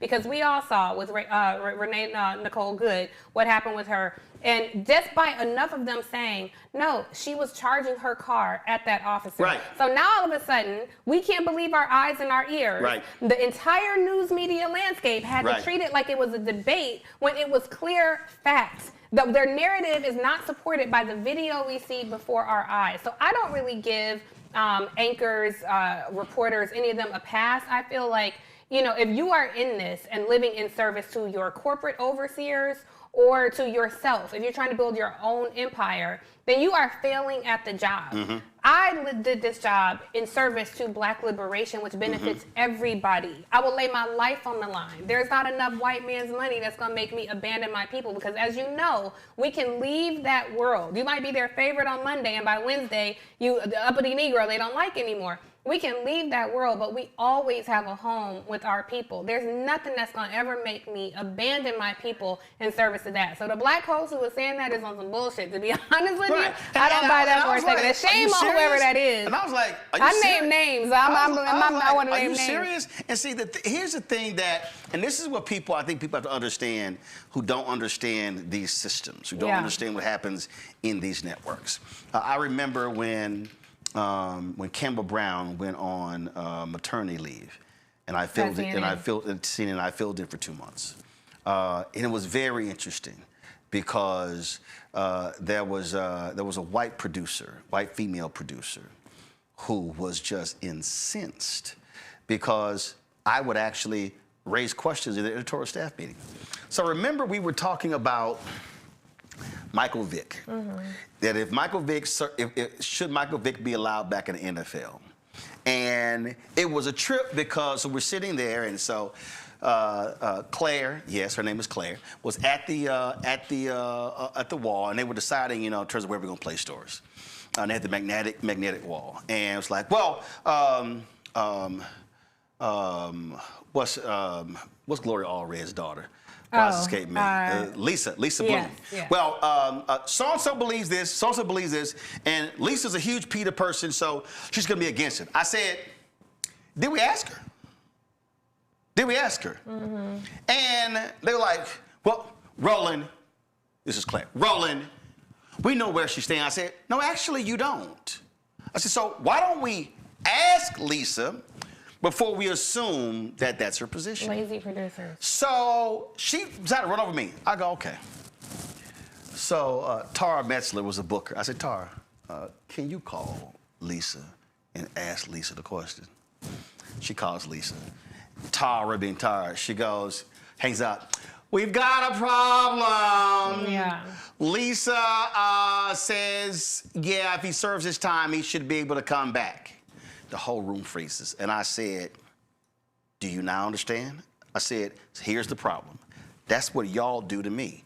Y'all assume you know my position, and you don't ask me first.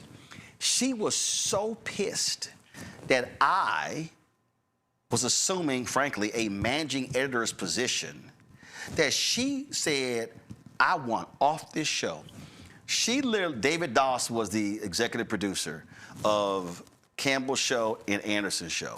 She literally went to Anderson Cooper's show for the 2 months that I was hosting because she said, I will not work with him because I had the audacity to actually raise my hand and state my opinion. Yeah. I mean, it's lazy producing, and even if we just take ourselves out of it and just look at the landscape now, because I don't want people to think like, oh, we're outside, you know, we hate from outside the club and can't get in. That's not it. It's a bigger No, the difference picture. is because we were on the inside. It's a bigger picture. We know exactly. We know how people get booked. Right. You It's and a I bigger can picture. watch a segment and we go, I know how that happened. Right. But even the whole setup of it, I think, you know, around 2015 when the news landscape changed, you know, I've been in this business 25 years. I've worked in cable news a long time before I was ever on cable news. And there was actual news. It was reporting and information. And at a certain point, they felt like, oh, well, let's platform white supremacists. Let's platform liars. And let's call that news. Let's pair them with someone who disagrees with them. Put them in the ring. Let them fight. And I have to ask the audience sometimes, are you not entertained? Because this is what you all were tuning into. Right. You are the power broker. The audience, the remote control, you are the power broker. So as long as you watch that, even if you hate watch it, you're communicating, this is what I want to see. So they love the fight, but we're like, time out. Are you actually listening to the conversation, Right. the bullshit that's being spewed? We are giving people a microphone who do not see our humanity. We are giving people a microphone who are destroying the core pillars of democracy in America, and we are normalizing it. So because of that format, we have normalized mass men disappearing people off the street. We have normalized sexual offenders walking free. We have normalized a president who cares about the Constitution, who dismisses the Emoluments Clause, who dismisses birthright citizenship, because cable news had such an important role to play in that, and it has contributed to the dumbing down of America along with our smartphones, and that's a really scary time. But we also normalize lying.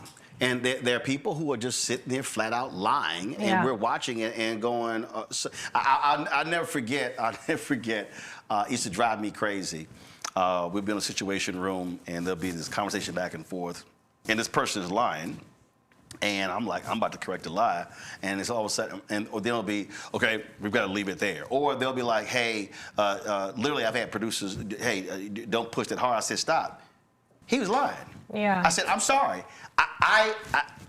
There's nothing about me that can allow a lie to be stated in my presence and go over the airwaves and I not say, no, that's simply not true. And so part of this also, and for so long, these networks were afraid to call out conservative liars because, oh my God, I'm going to get attacked by Fox News and Media Research Center and on social media. And so what ends up happening is, well, let's just put 4 or 5 or 10 more. I said this long ago.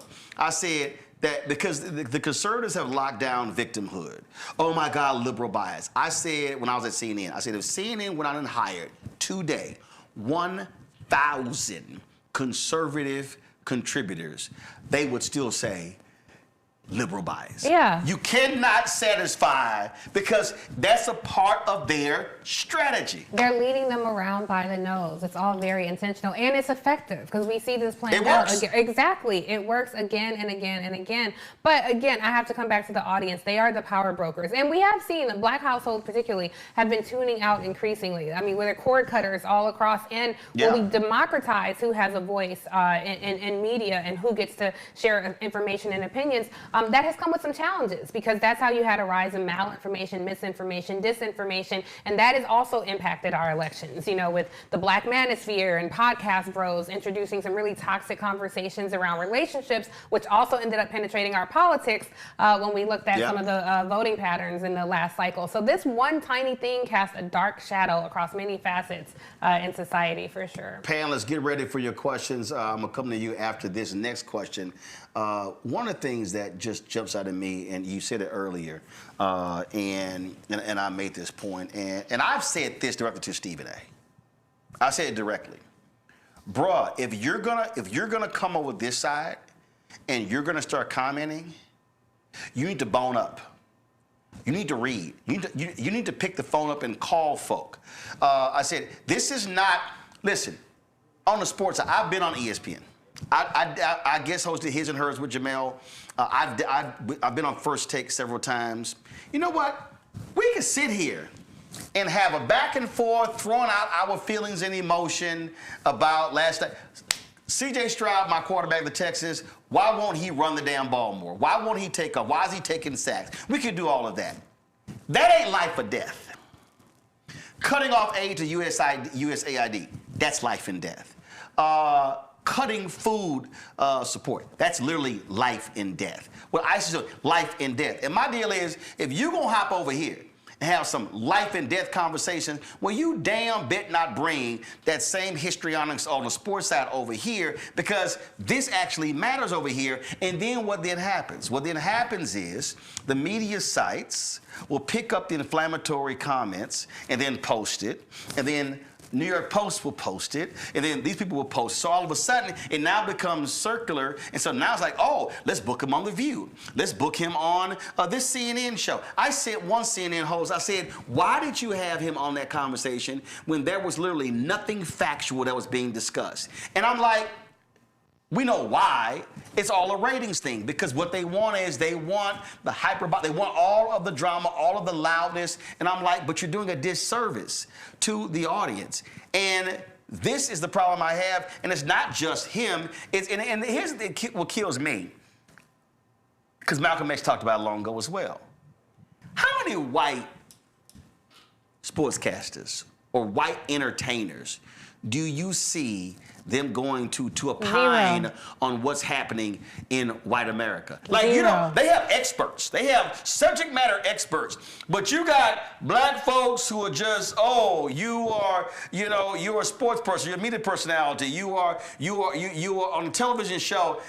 Dave Chappelle had the famous joke, why did Fox have Ja Rule on after 9/11? He's like, yeah, I was really going, I need to hear what Ja Rule thinks. I mean, the joke works, but that's what they do with black folks. Yeah, I mean, that's the point I was making about who they give a microphone to. And quite honestly, I don't really have anything to say to or about Stephen A. Smith per se. I think I wouldn't debate my lessers. I would teach them, but you can't fill a cup that's already full. My challenge is with the media ownership, the people in position who keep giving him a microphone.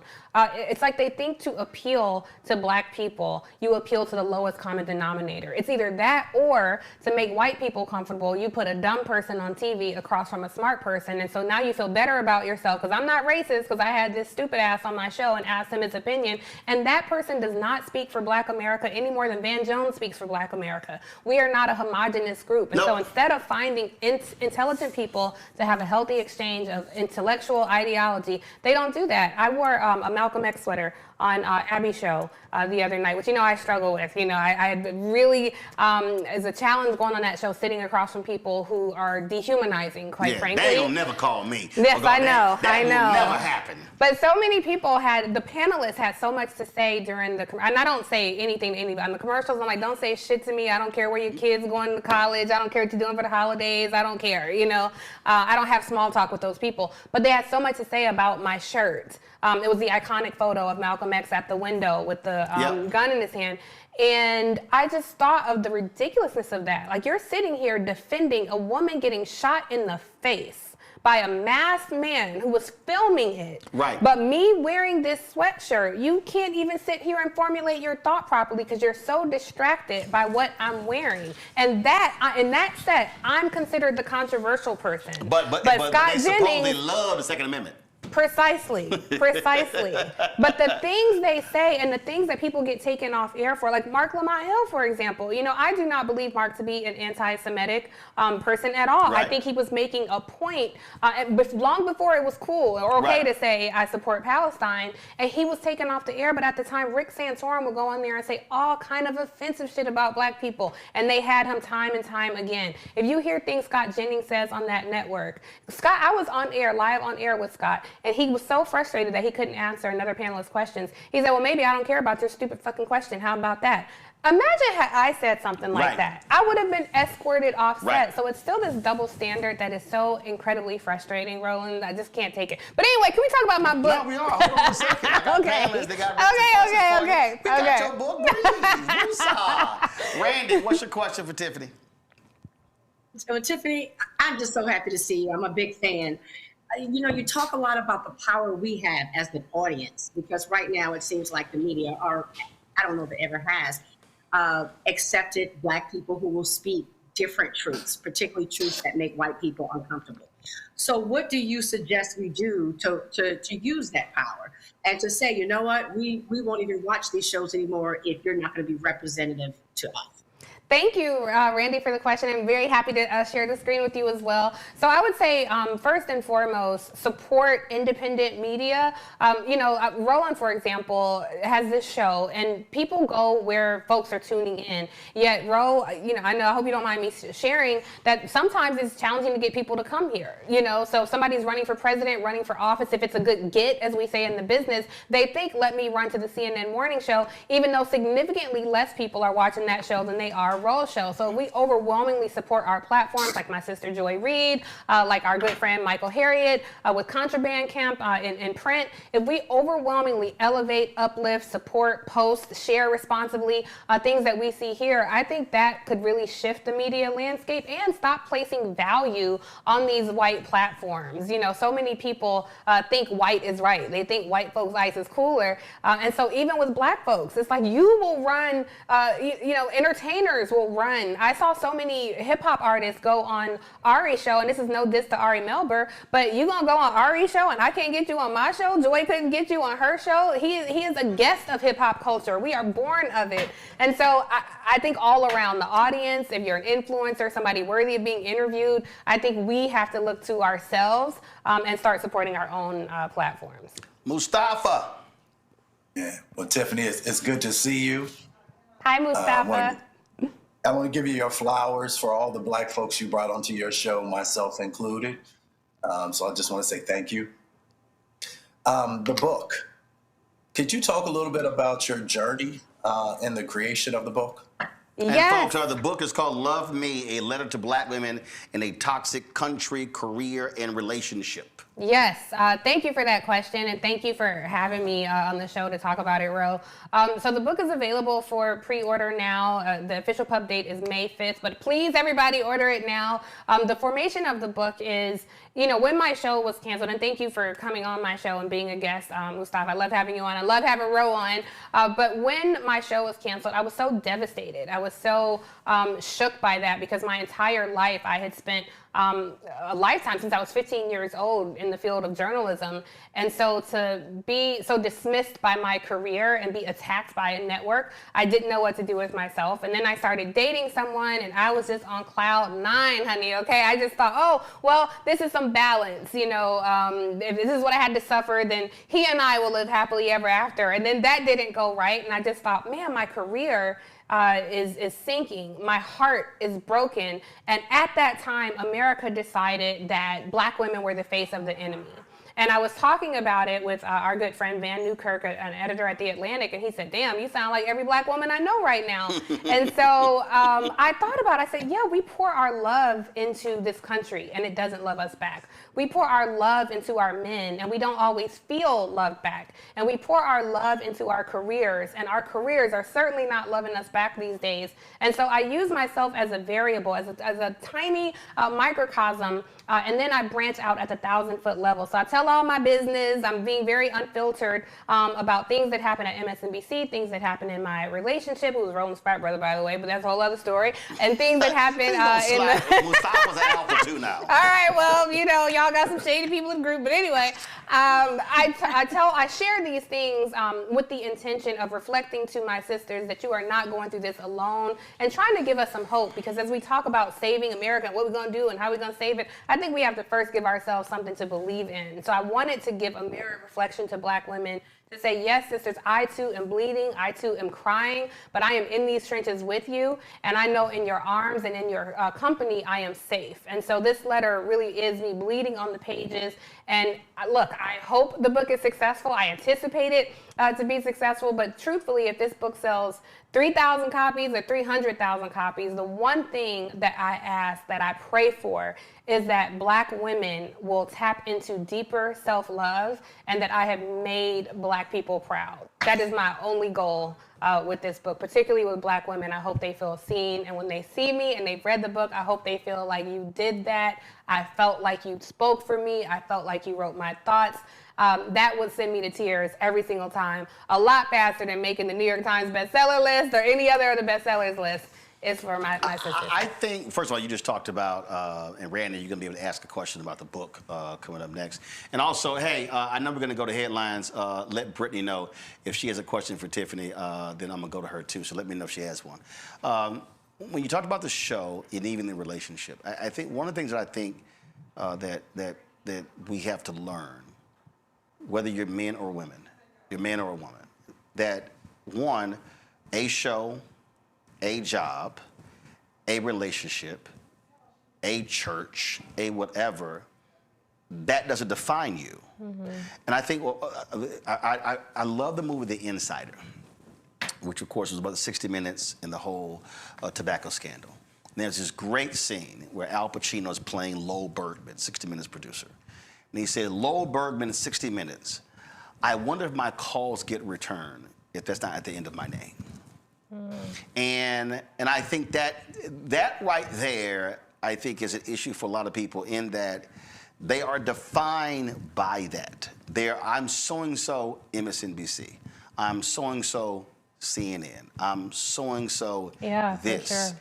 Where, for me, I never ever allowed everything about me to be defined by who I worked for. Mm-hmm. So it was very interesting when CNN ended 13 years ago in April. And it was very interesting how I would go out and people would go, CNN. And probably after about 6 months of the TV One show, that began to wane. And then they always mixed up TV One and BET. But then it became that. And then when the TV One show ended, December 2017. It was always TV One. Probably about 6 months after this, then it was Unfiltered. And I knew this, but what it also taught me was that I'm not defined by the letters attached to my name. It's the name that comes before the letters. And that has to be a lesson that a lot of people have to accept, that TV gig, that radio gig, whatever, that sucker will end one day. But that can't define who you are. I agree with you, Ro. But I have to say, I don't think I was, I never considered myself defined by any role I had professionally. And I don't think the nearly 400,000 Black women who are now unemployed define themselves by their job. But it is what we poured into it. It's but what that's we what I mean. To it. We pour, Yeah. I think what I mean by it is we pour so much into it, and then when it ends, it's like, well, what the hell I was doing, as opposed to knowing exactly what it was. And that's, and so that's what I mean by define. And so it becomes, someone once said to me, I am my job. My job is my life. And I said, so that job ends, does your life end? And they looked at me, and I said, no, I'm asking you a serious question.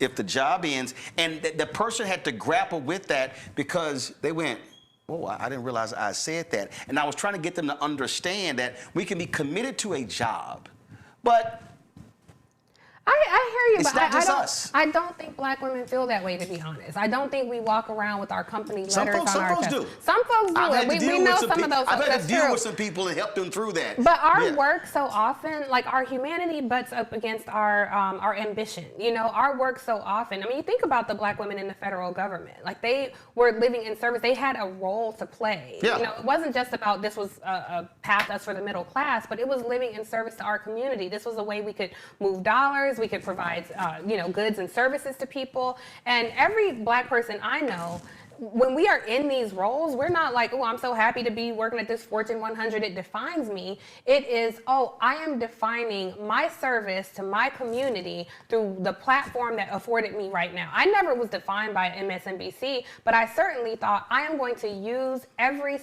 all that's happening in the country right now with this platform, I am going to use every minute of television, every time I have a microphone, in service to humanity and liberation. And so when that is taken away, and you were one of the first people to reach out to me, like, who cares? Let's move on. Get in front of a camera. Keep doing what you're doing. Come on my show. You were so supportive, but it still felt like a gut punch. It wasn't like, oh, the white man kicked me off his plantation. That wasn't it. It was, how much do we have to do to be afforded some respect? Like, I am doing, I'm working harder than most people I know. For example, right now I'm working harder than most people I know, but this basic below average ass white woman was gifted the platform of running CBS News. It's not that I'm defined by it. Well, not just even gifted, also they bought her company for $150 million. Precisely. That hasn't made any money. Hundreds of millions of dollars. Yes. I had a platform. I had 100,000 unique daily visitors reading the beat. Nobody came along and gave me, hundreds of millions of dollars to buy that. Nobody said, oh, you're smart. You've been working in this business a long time. You run a newsroom. And so I hear you. I think it's wise counsel, Ro. But with the book, I'm trying to say you have a righteous anger right now, and you are validated in that righteous anger. You deserve to feel that way. Don't let anybody talk you out of your feelings. It is not fair. I guess the reason I never felt like caught off guard, and I've always joked about this here, that I start every job with the premise I'm gonna get fired anyway. So the first, I laugh about it, but literally, it's like, I'm telling you, like, there are people who still come up to me who I work with. We were at TV One. They were like, you were never pissed when the show got canceled. I said, no, I wasn't. And it was like, literally, like we're sitting in the office. You're Alfred Liggins, and you're telling me show's canceled, and while he's talking, I was already planning. So But it's okay, Ro, for you to sit in your feelings. Like, after CNN, you had every right to be upset after CNN, and you had every right to be upset after TV1. Oh, no, hold on, but I'll tell you this here. The reality is here. I left, CNN ended in 2013.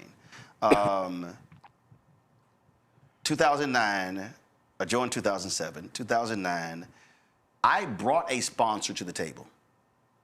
Southwest Airlines was gonna be the primary sponsor of a weekend show for me. They were like, what the hell? When they said they were not going to give me a weekend show, I walked out John Klein's office. I wasn't even about 100 feet, and I called Jonathan Rogers and said, they're not giving me a weekend show. That's John said, okay, we're gonna launch you one.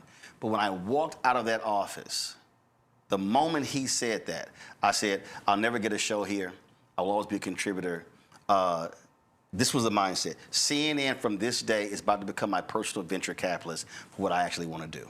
So part of that also for me was just an understanding how these folks and how their games work, and say, you know what, I'm not going to allow you to, in fact, was it quite interesting because he also wanted me to leave all of my black shit. We had lunch and wanted me to leave Tom Joyner, TV One, and I was like, why would I leave all my stuff? And he got fired in 2010. My deal was up 2013. When I left in 2013, the black stuff they wanted me to give up, I still had. So that was hear just your point, this. but you're talking about the economics and business planning. No, how I felt. I did not. But that's not how you felt. You're talking about I was planning. How you felt is I was disheartened after CNN, or I was angry after CNN. Like those are the feelings. Now, how you channel those feelings into other things is something different. But what I'm writing about is you have a right to be hurt. You have a right to be angry. You, Roland, have a right to be hurt. I mean, this book centers black women, but I hope black men read it because I think that's part of our challenge, you know, the focus on black excellence and make money and build an empire. Yes, but somewhere in that is our hearts. And I'm going to tell you, my heart was broken, okay? It was broken, not because I lost a job, but because of my life's goal to make my community proud. I felt like I failed them in that moment. My heart was broken because I was vulnerable enough to share myself with another person who was disrespectful to me. My heart was broken because after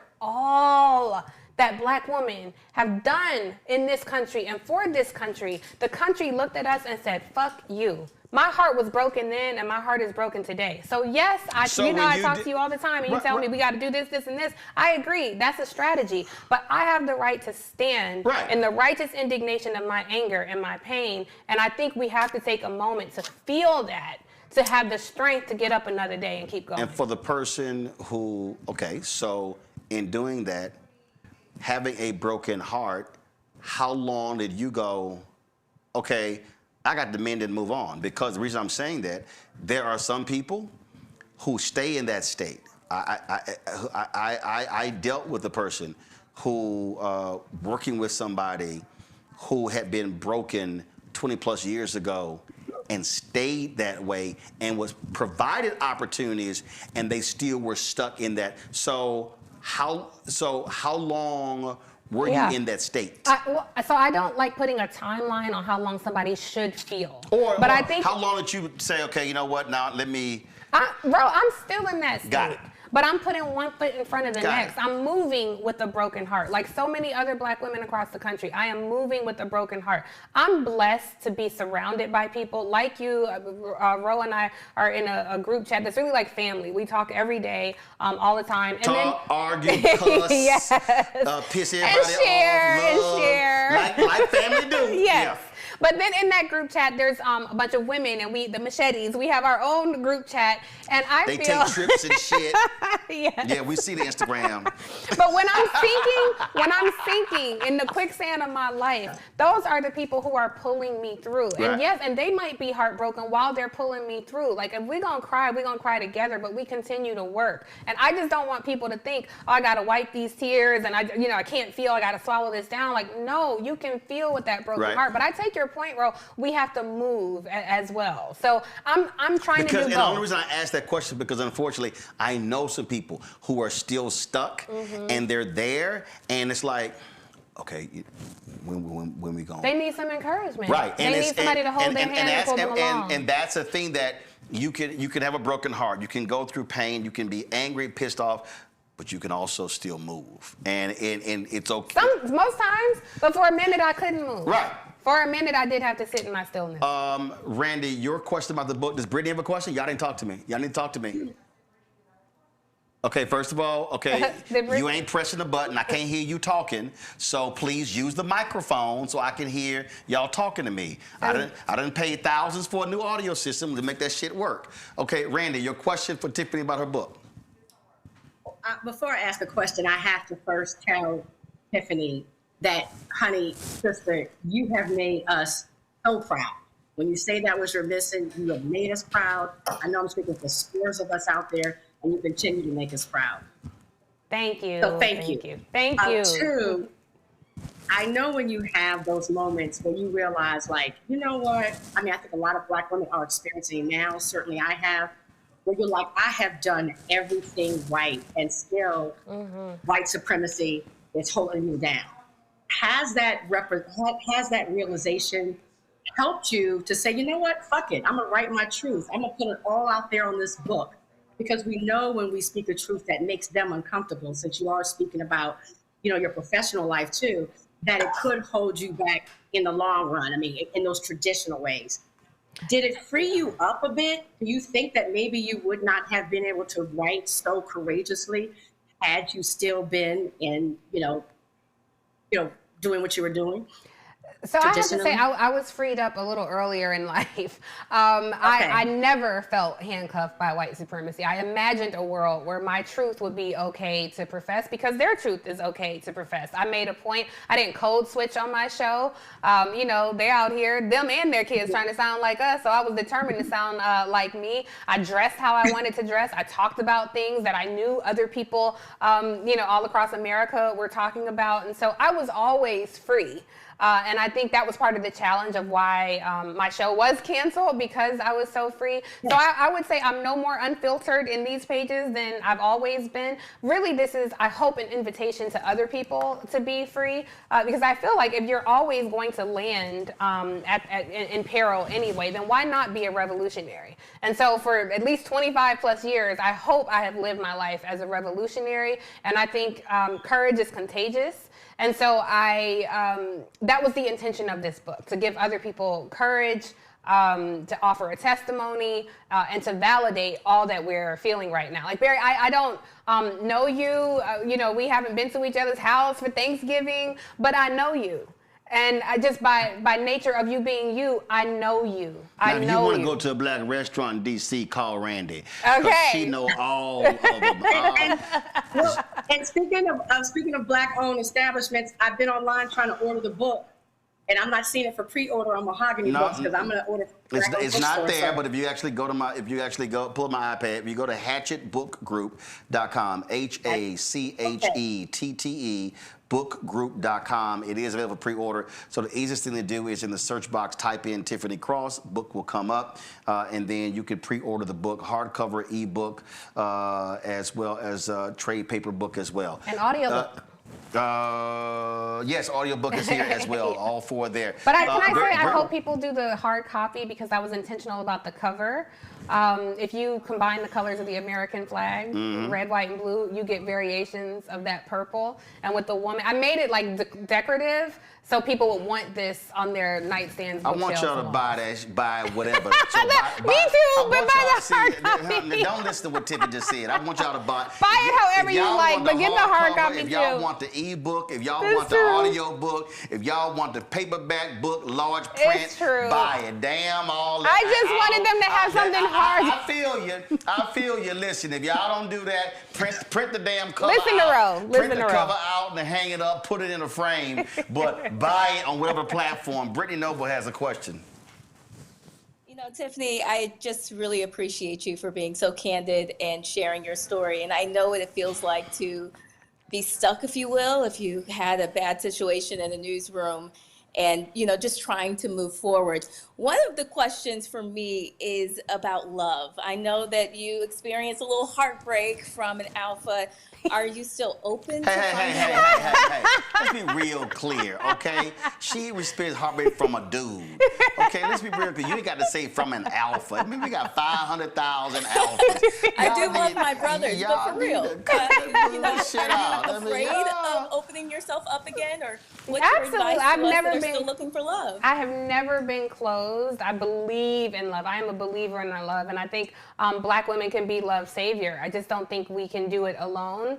But I think a part of us, this disconnect that we have with each other, that this chasm that has grown over the decades, I believe it can be repaired. I mean, that's how we have survived this 400-year nightmare. It was our love for each other, so much so that when we got off those torture chambers and got here on the shores of America, we clenched so hard for it. The skin of that love was underneath our fingernails because we really loved each other. And so I think if we don't get back to that, then we have no chance of surviving. And I know that Black folks are survivors. So I personally believe in the daunting, daring love that happens in a relationship with a man and a woman or whomever you love. And I will never not believe in that. I won't let monsters turn me into a monster, because I think if you don't have love, you're kind of a monster. It's something that's not human about you. So yes, I believe in love for sure. Well, I think we are certainly. I think part of the issue of what we're facing today, this is where I do believe social media comes in, and people don't. A lot of people do not understand how the algorithms work. Mm-hmm. The reality is the algorithm is positioned for rage. It ain't positioned for love. Mm-hmm. The algorithm is positioned to piss you off because they understand how to make you mad, to make you upset, and it feeds so much of that. So I had someone hit me, and I don't know why this stuff keeps showing up in my timeline. I'm like, that's by design. Mm-hmm. You may have seen one thing, and it's about to roll another 8 to 10. They want to see if you're going to stop and watch and keep scrolling.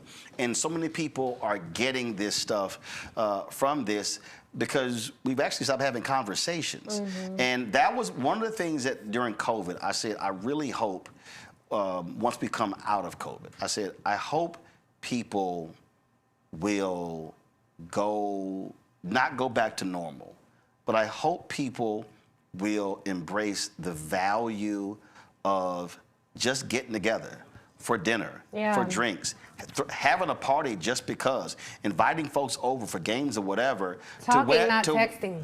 To where we are communing, we're eating, we're drinking, we're laughing, we're crying, we're listening to music, we're dancing, as opposed to living in isolation. I just think that more people are actually living far more isolated lives today than ever before. I agree. But, you know, even in that, part of that isolation, I think when you talk about love, it has to be rooted in self-love, love of self. Oh, yeah.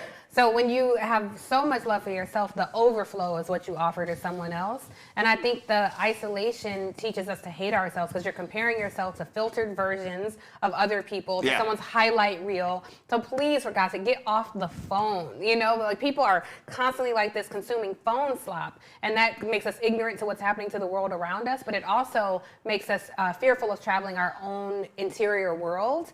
And this is Cole Arthur Riley says, if you can't be trusted to travel your own interior world, you can't be trusted in the world around you. So I hope this book also helps people self-reflect and move in the world with humility and kindness and grace for everybody. Folks, the book is Love Me, A Letter to Black Women in a Toxic Country, Career and Relationship by Tiffany Cross. Again, if you go to hatchetbookgroup.com, HACHETTE, bookgroup.com. You can pre-order. And again, you can pre-order the hardcover, the ebook, the audio book, download unabridged, or the trade paperback large print version as well. They're all right there. All of those sales count. And when you're a book author, you want sales, sales, sales. And so Tiffany wants you to have the cover, and you can have it there, and you can see how the colors mesh in the purple and the red, white, and blue. Buy that shit, okay? On any platform. Sale, sale, sale. Or as Frank Lucas said, American Gangster, I'm going to get that money. So get it however. Tiffany, we appreciate it. Thanks a bunch. I love you, Ro. Thank you for having me. Time for Black Star Network headlines with Brittany Noble. Roland, a South Carolina man accused of shooting at a Black woman and her teenage son is back in jail, this time without bond. Sidney Pittman is now facing 2 counts of attempted first-degree murder. The charges come after Tashika Trimble says he shot at her and her son while delivering packages on December 14th. Trimble says she mistakenly pulled into his driveway. After realizing her mistake, she delivered the package to the correct address. As she was leaving, Pittman shot at her car multiple times. He was arrested the next day and charged with 1 felony count of discharging a weapon into an occupied property and a misdemeanor count of injury to personal property. In December, Pittman was posted a $200,000 bail and was released a few days later. Well, a controversial probate judge in Michigan accused of making racist and homophobic comments will not be back on the bench. It comes from recordings in September of 2024 of Judge Kathleen Ryan making several offensive statements. At the time, the probate court's former judge removed Ryan from the bench and filed a complaint with the Judicial Tenure Commission. Judge Ryan has been on paid leave for 15 months. Now her lawyers say she is voluntarily retiring. Democratic Senator of Arizona and retired Navy Captain Mark Kelly is striking back at the Pentagon. He is suing the Department of Defense. Kelly is pushing to stop what he says is an unprecedented effort to punish a sitting member of Congress for political speech. This move directly challenges whether the executive branch can use military authority to discipline lawmakers who criticize its use of force. Kelly filed the civil suit on Monday against Defense Secretary Pete Hegseth and senior military officials. He is asking a federal judge to block a Pentagon review that could downgrade his retirement rank and reduce his military pay. Well, nearly 15,000 nurses have walked off the job, making it the largest strike in New York City's history. Right now, there's no indication that they are close to a contract agreement with the hospitals that employ them. The work stoppage impacts staff at New York Presbyterian, Montefiore Medical Center, and the Mount Sinai Health System, some of the city's largest providers. Nurses are demanding higher wages and greater security in hospitals following recent attacks. The affected hospitals have hired droves of temporary nurses to try to fill the labor gap. Both nurses and hospital administrators have urged patients not to avoid getting care during the strikes.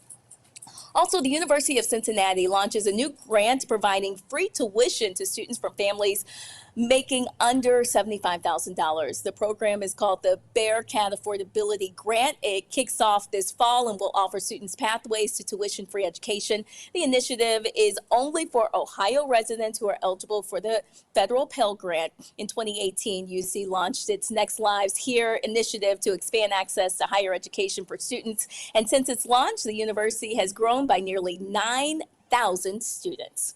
Roland, back to you. Brittany, I appreciate it. Thanks a lot. Hey, folks, a little bit earlier, we were talking about Claudette Colvin, who, of course, passed away at the age of 86. She, of course, was arrested on a bus in Montgomery. Part of that significant narrative that led to the Montgomery bus boycott. Well, a few years ago, when I interviewed Fred Gray, found out that he was actually her attorney. And so Fred told us the backstory of what happened with Claudette Colvin's arrest. Here's what he had to say. So you had people who got arrested 1 or 2 times. We knew about Claudette Colvin, the 15-year-old girl who did what Mrs. Parks did, but did it 9 months before without any instructions and any prodding or any encouragement. She just thought it was wrong after she had been studying Black history, incidentally, the week before. But I represented her, and she was my first civil rights case. And when I lost her case before Judge Hill in the juvenile court, where they found her to be a delinquent and then placed her on unsupervised probation, which was saying nothing, I tried to get the judge and tried to tell him that what they were trying to do was to enforce the segregation laws, but he wouldn't listen to me. He still found her guilty. So what we did, Joanne had that, and she had gotten the leaders in Montgomery, and E.D. Nixon was the Mr. Civil Rights involved. And after that, she was convicted, had a meeting with the city officials about it. They said, well, we're sorry what happened to that girl, but it won't happen again. Later, then Rosa Parks' case came up on December 1st. Well, I knew her from my earlier days. And on the day of her arrest, we had had one of our conferences that we had had for about a year since I started practicing. And we had been talking about what you should do if you are arrested on the buses. I was going out of town that afternoon, and we had ended our little conference. So when I got back, I had phone calls from Mrs. Parks and a lot of other folks telling me that Ms. Parks had been arrested and she wanted to see me. I called her and she told me to come over to her house. This was in the afternoon of December 5th. I went by and talked to Ms. Parks. She told me what happened. And she said, my case is set for trial for 8:30 Monday morning, December 5th. That's just 3 days away. This is Thursday evening. She retained me to represent her. I said, fine, Ms. Parks, don't worry about your case. But let me tell you this. She said, you know, Joanne Robinson has been talking about for some time, and particularly since Claudette Colvin's case, that people ought to stay off of the bus as a unified effort to let them know we mean business. And I said, I'm going to talk to her and see. I think if we're going to ever do that, you're doing what you have done is enough. So you don't need to get involved in any of the rest of this. You just go on, take it easy, and I'm going to talk with you again between now and Monday. I said, but I'm going to go and talk to Mr. Nixon, who has a majority of the black people following him, and he had signed her bond to get her out. I went a few blocks to Mr. Nixon's house, talked to him. He was a Pullman car porter. Mr. Nixon was not an educated man, but he was a well-elevated man. And he was a man who didn't believe in a whole lot of plans, but he did action. He said, and I told him, I said, but you know, Joanne has been talking about getting these people to stay off the buses. He said, well, you all go ahead, talk about it. Let me know what you want me to do, and I'll support it. I go to Joanne Robinson's house. She lives on the other side of town, not far from Alabama State. We sat down in Joanne's living room, the two of us, and made the plans for the Montgomery bus boycott. It couldn't come out that either one of us were doing it because she was employed by the state as an employee at Alabama State. I was a lawyer, just admitted to the bar a year, and if I'm not careful, they'll disbar me like they had disbarred another lawyer not too much earlier. So I knew, without saying to anybody, that I had to be very careful what we do and how we do it. She said, Fred, what we need to do is sit down and decide how we can get these people to stay off the buses. And I'm going to prepare a leaflet that says another black woman has been off the bus and her trial is going to be on Monday. But we want them to stay off after Monday. I said, well, Joan, if that's true, then we're going to have to make plans. Suppose they stay off, then we're going to have to be prepared to go farther. I said, fine. Well, this is what we decided we had to do. One, if that's going to happen, number one, you're going to need a spokesman, because somebody's going to have to speak for these black folks and not them try to speak all for themselves. In addition to a spokesman, if we're going to keep them off the bus, we got to somehow raise some money to take care of the expenses. And we're going to have to get somebody to plan a system of getting folks to and from wherever they are going. Normally, Mr. E.D. Nixon would have been the head, whatever you call him, because he had more followers than anybody else. But Rufus Lewis, who was a former coach at Alabama State, also had some followers. He was concerned primarily about registration and getting people admitted to when they are elected, they must be responsible. He ran also a nightclub called the Citizens Club. And guess what? In order to get in there, you had to be a registered voter. So I said, we need to find, so these two people, which one are we going to use? Joanne said, neither one. Said, use my pastor. Martin Luther King, haven't been here as long, haven't been involved in civil rights activities or no other activities other than his church. But one thing he can do, he can move people with words. I said, that's what we need. Now, had you met him by that point? Had you met Dr. King by that point? I had met him, yes. I had met him, but I didn't know him. I wasn't a member of his church. Did you think it was a good idea? I told her, I agree with you. And then I said, Joanne, let me give you a suggestion for these other two men, because we need them because they have supporters. Martin doesn't have anything but the few people who had Dexter. I says, let's make E.D. Nixon treasurer, because he's a Pullman car puller and you know A. Philip Randolph in New York, and he'll raise some money to help these black folks. What we're going to do with Rufus Lewis, thanks to his wife.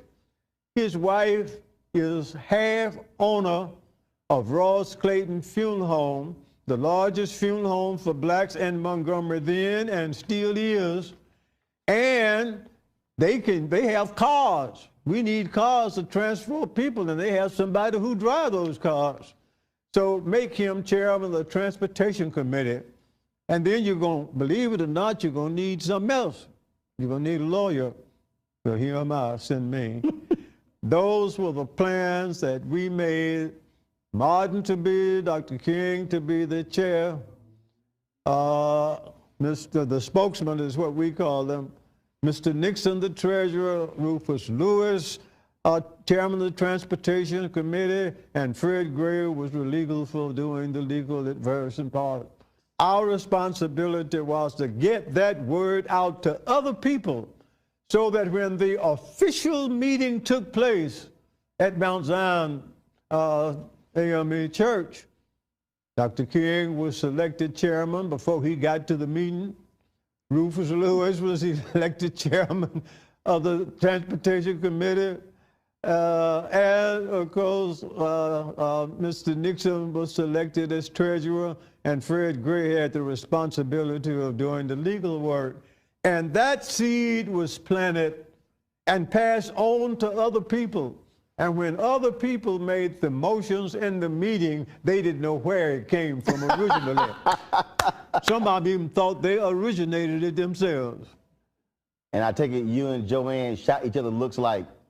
Well, what happened when we won, when the buses started running Monday morning and black folks weren't on it, we both know that was good.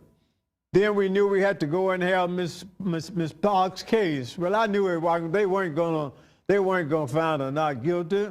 So I knew it was gonna take care of all a bit of about 15 or 20 minutes for her case, because I wasn't gonna put on case. I was gonna prepare and reserve my motions. And we're gonna appeal the case, and then these people can go and have these official meetings that they need to have and meet at Holt Street Baptist Church. And when they met and when they heard Dr. King, and when Joanne and I sat there and listened, we looked at each other and said, well, Fred, and she said, well, Joanne, I think it worked. And it did. So if we're gonna work today, and then all of these people got together and stayed off of the buses for 382 days, we don't get out there and try to do it by yourself. You need to be able to get somebody else, and if you do that, you may find there's somebody else who want the same thing that you want, even though they may think about doing it a different way. So so when people talk about Ms. Colvin, this is the story. They didn't want to use her because she wasn't right. She wasn't the right, she had issues. They wanted somebody. I've heard all these different reasons why, describing that. Yeah, this happened 9 months before, but yeah, the respectable black folks didn't want to use a young girl. All of that are things that came up long time after the fact. I was a lawyer, and I know what those facts are.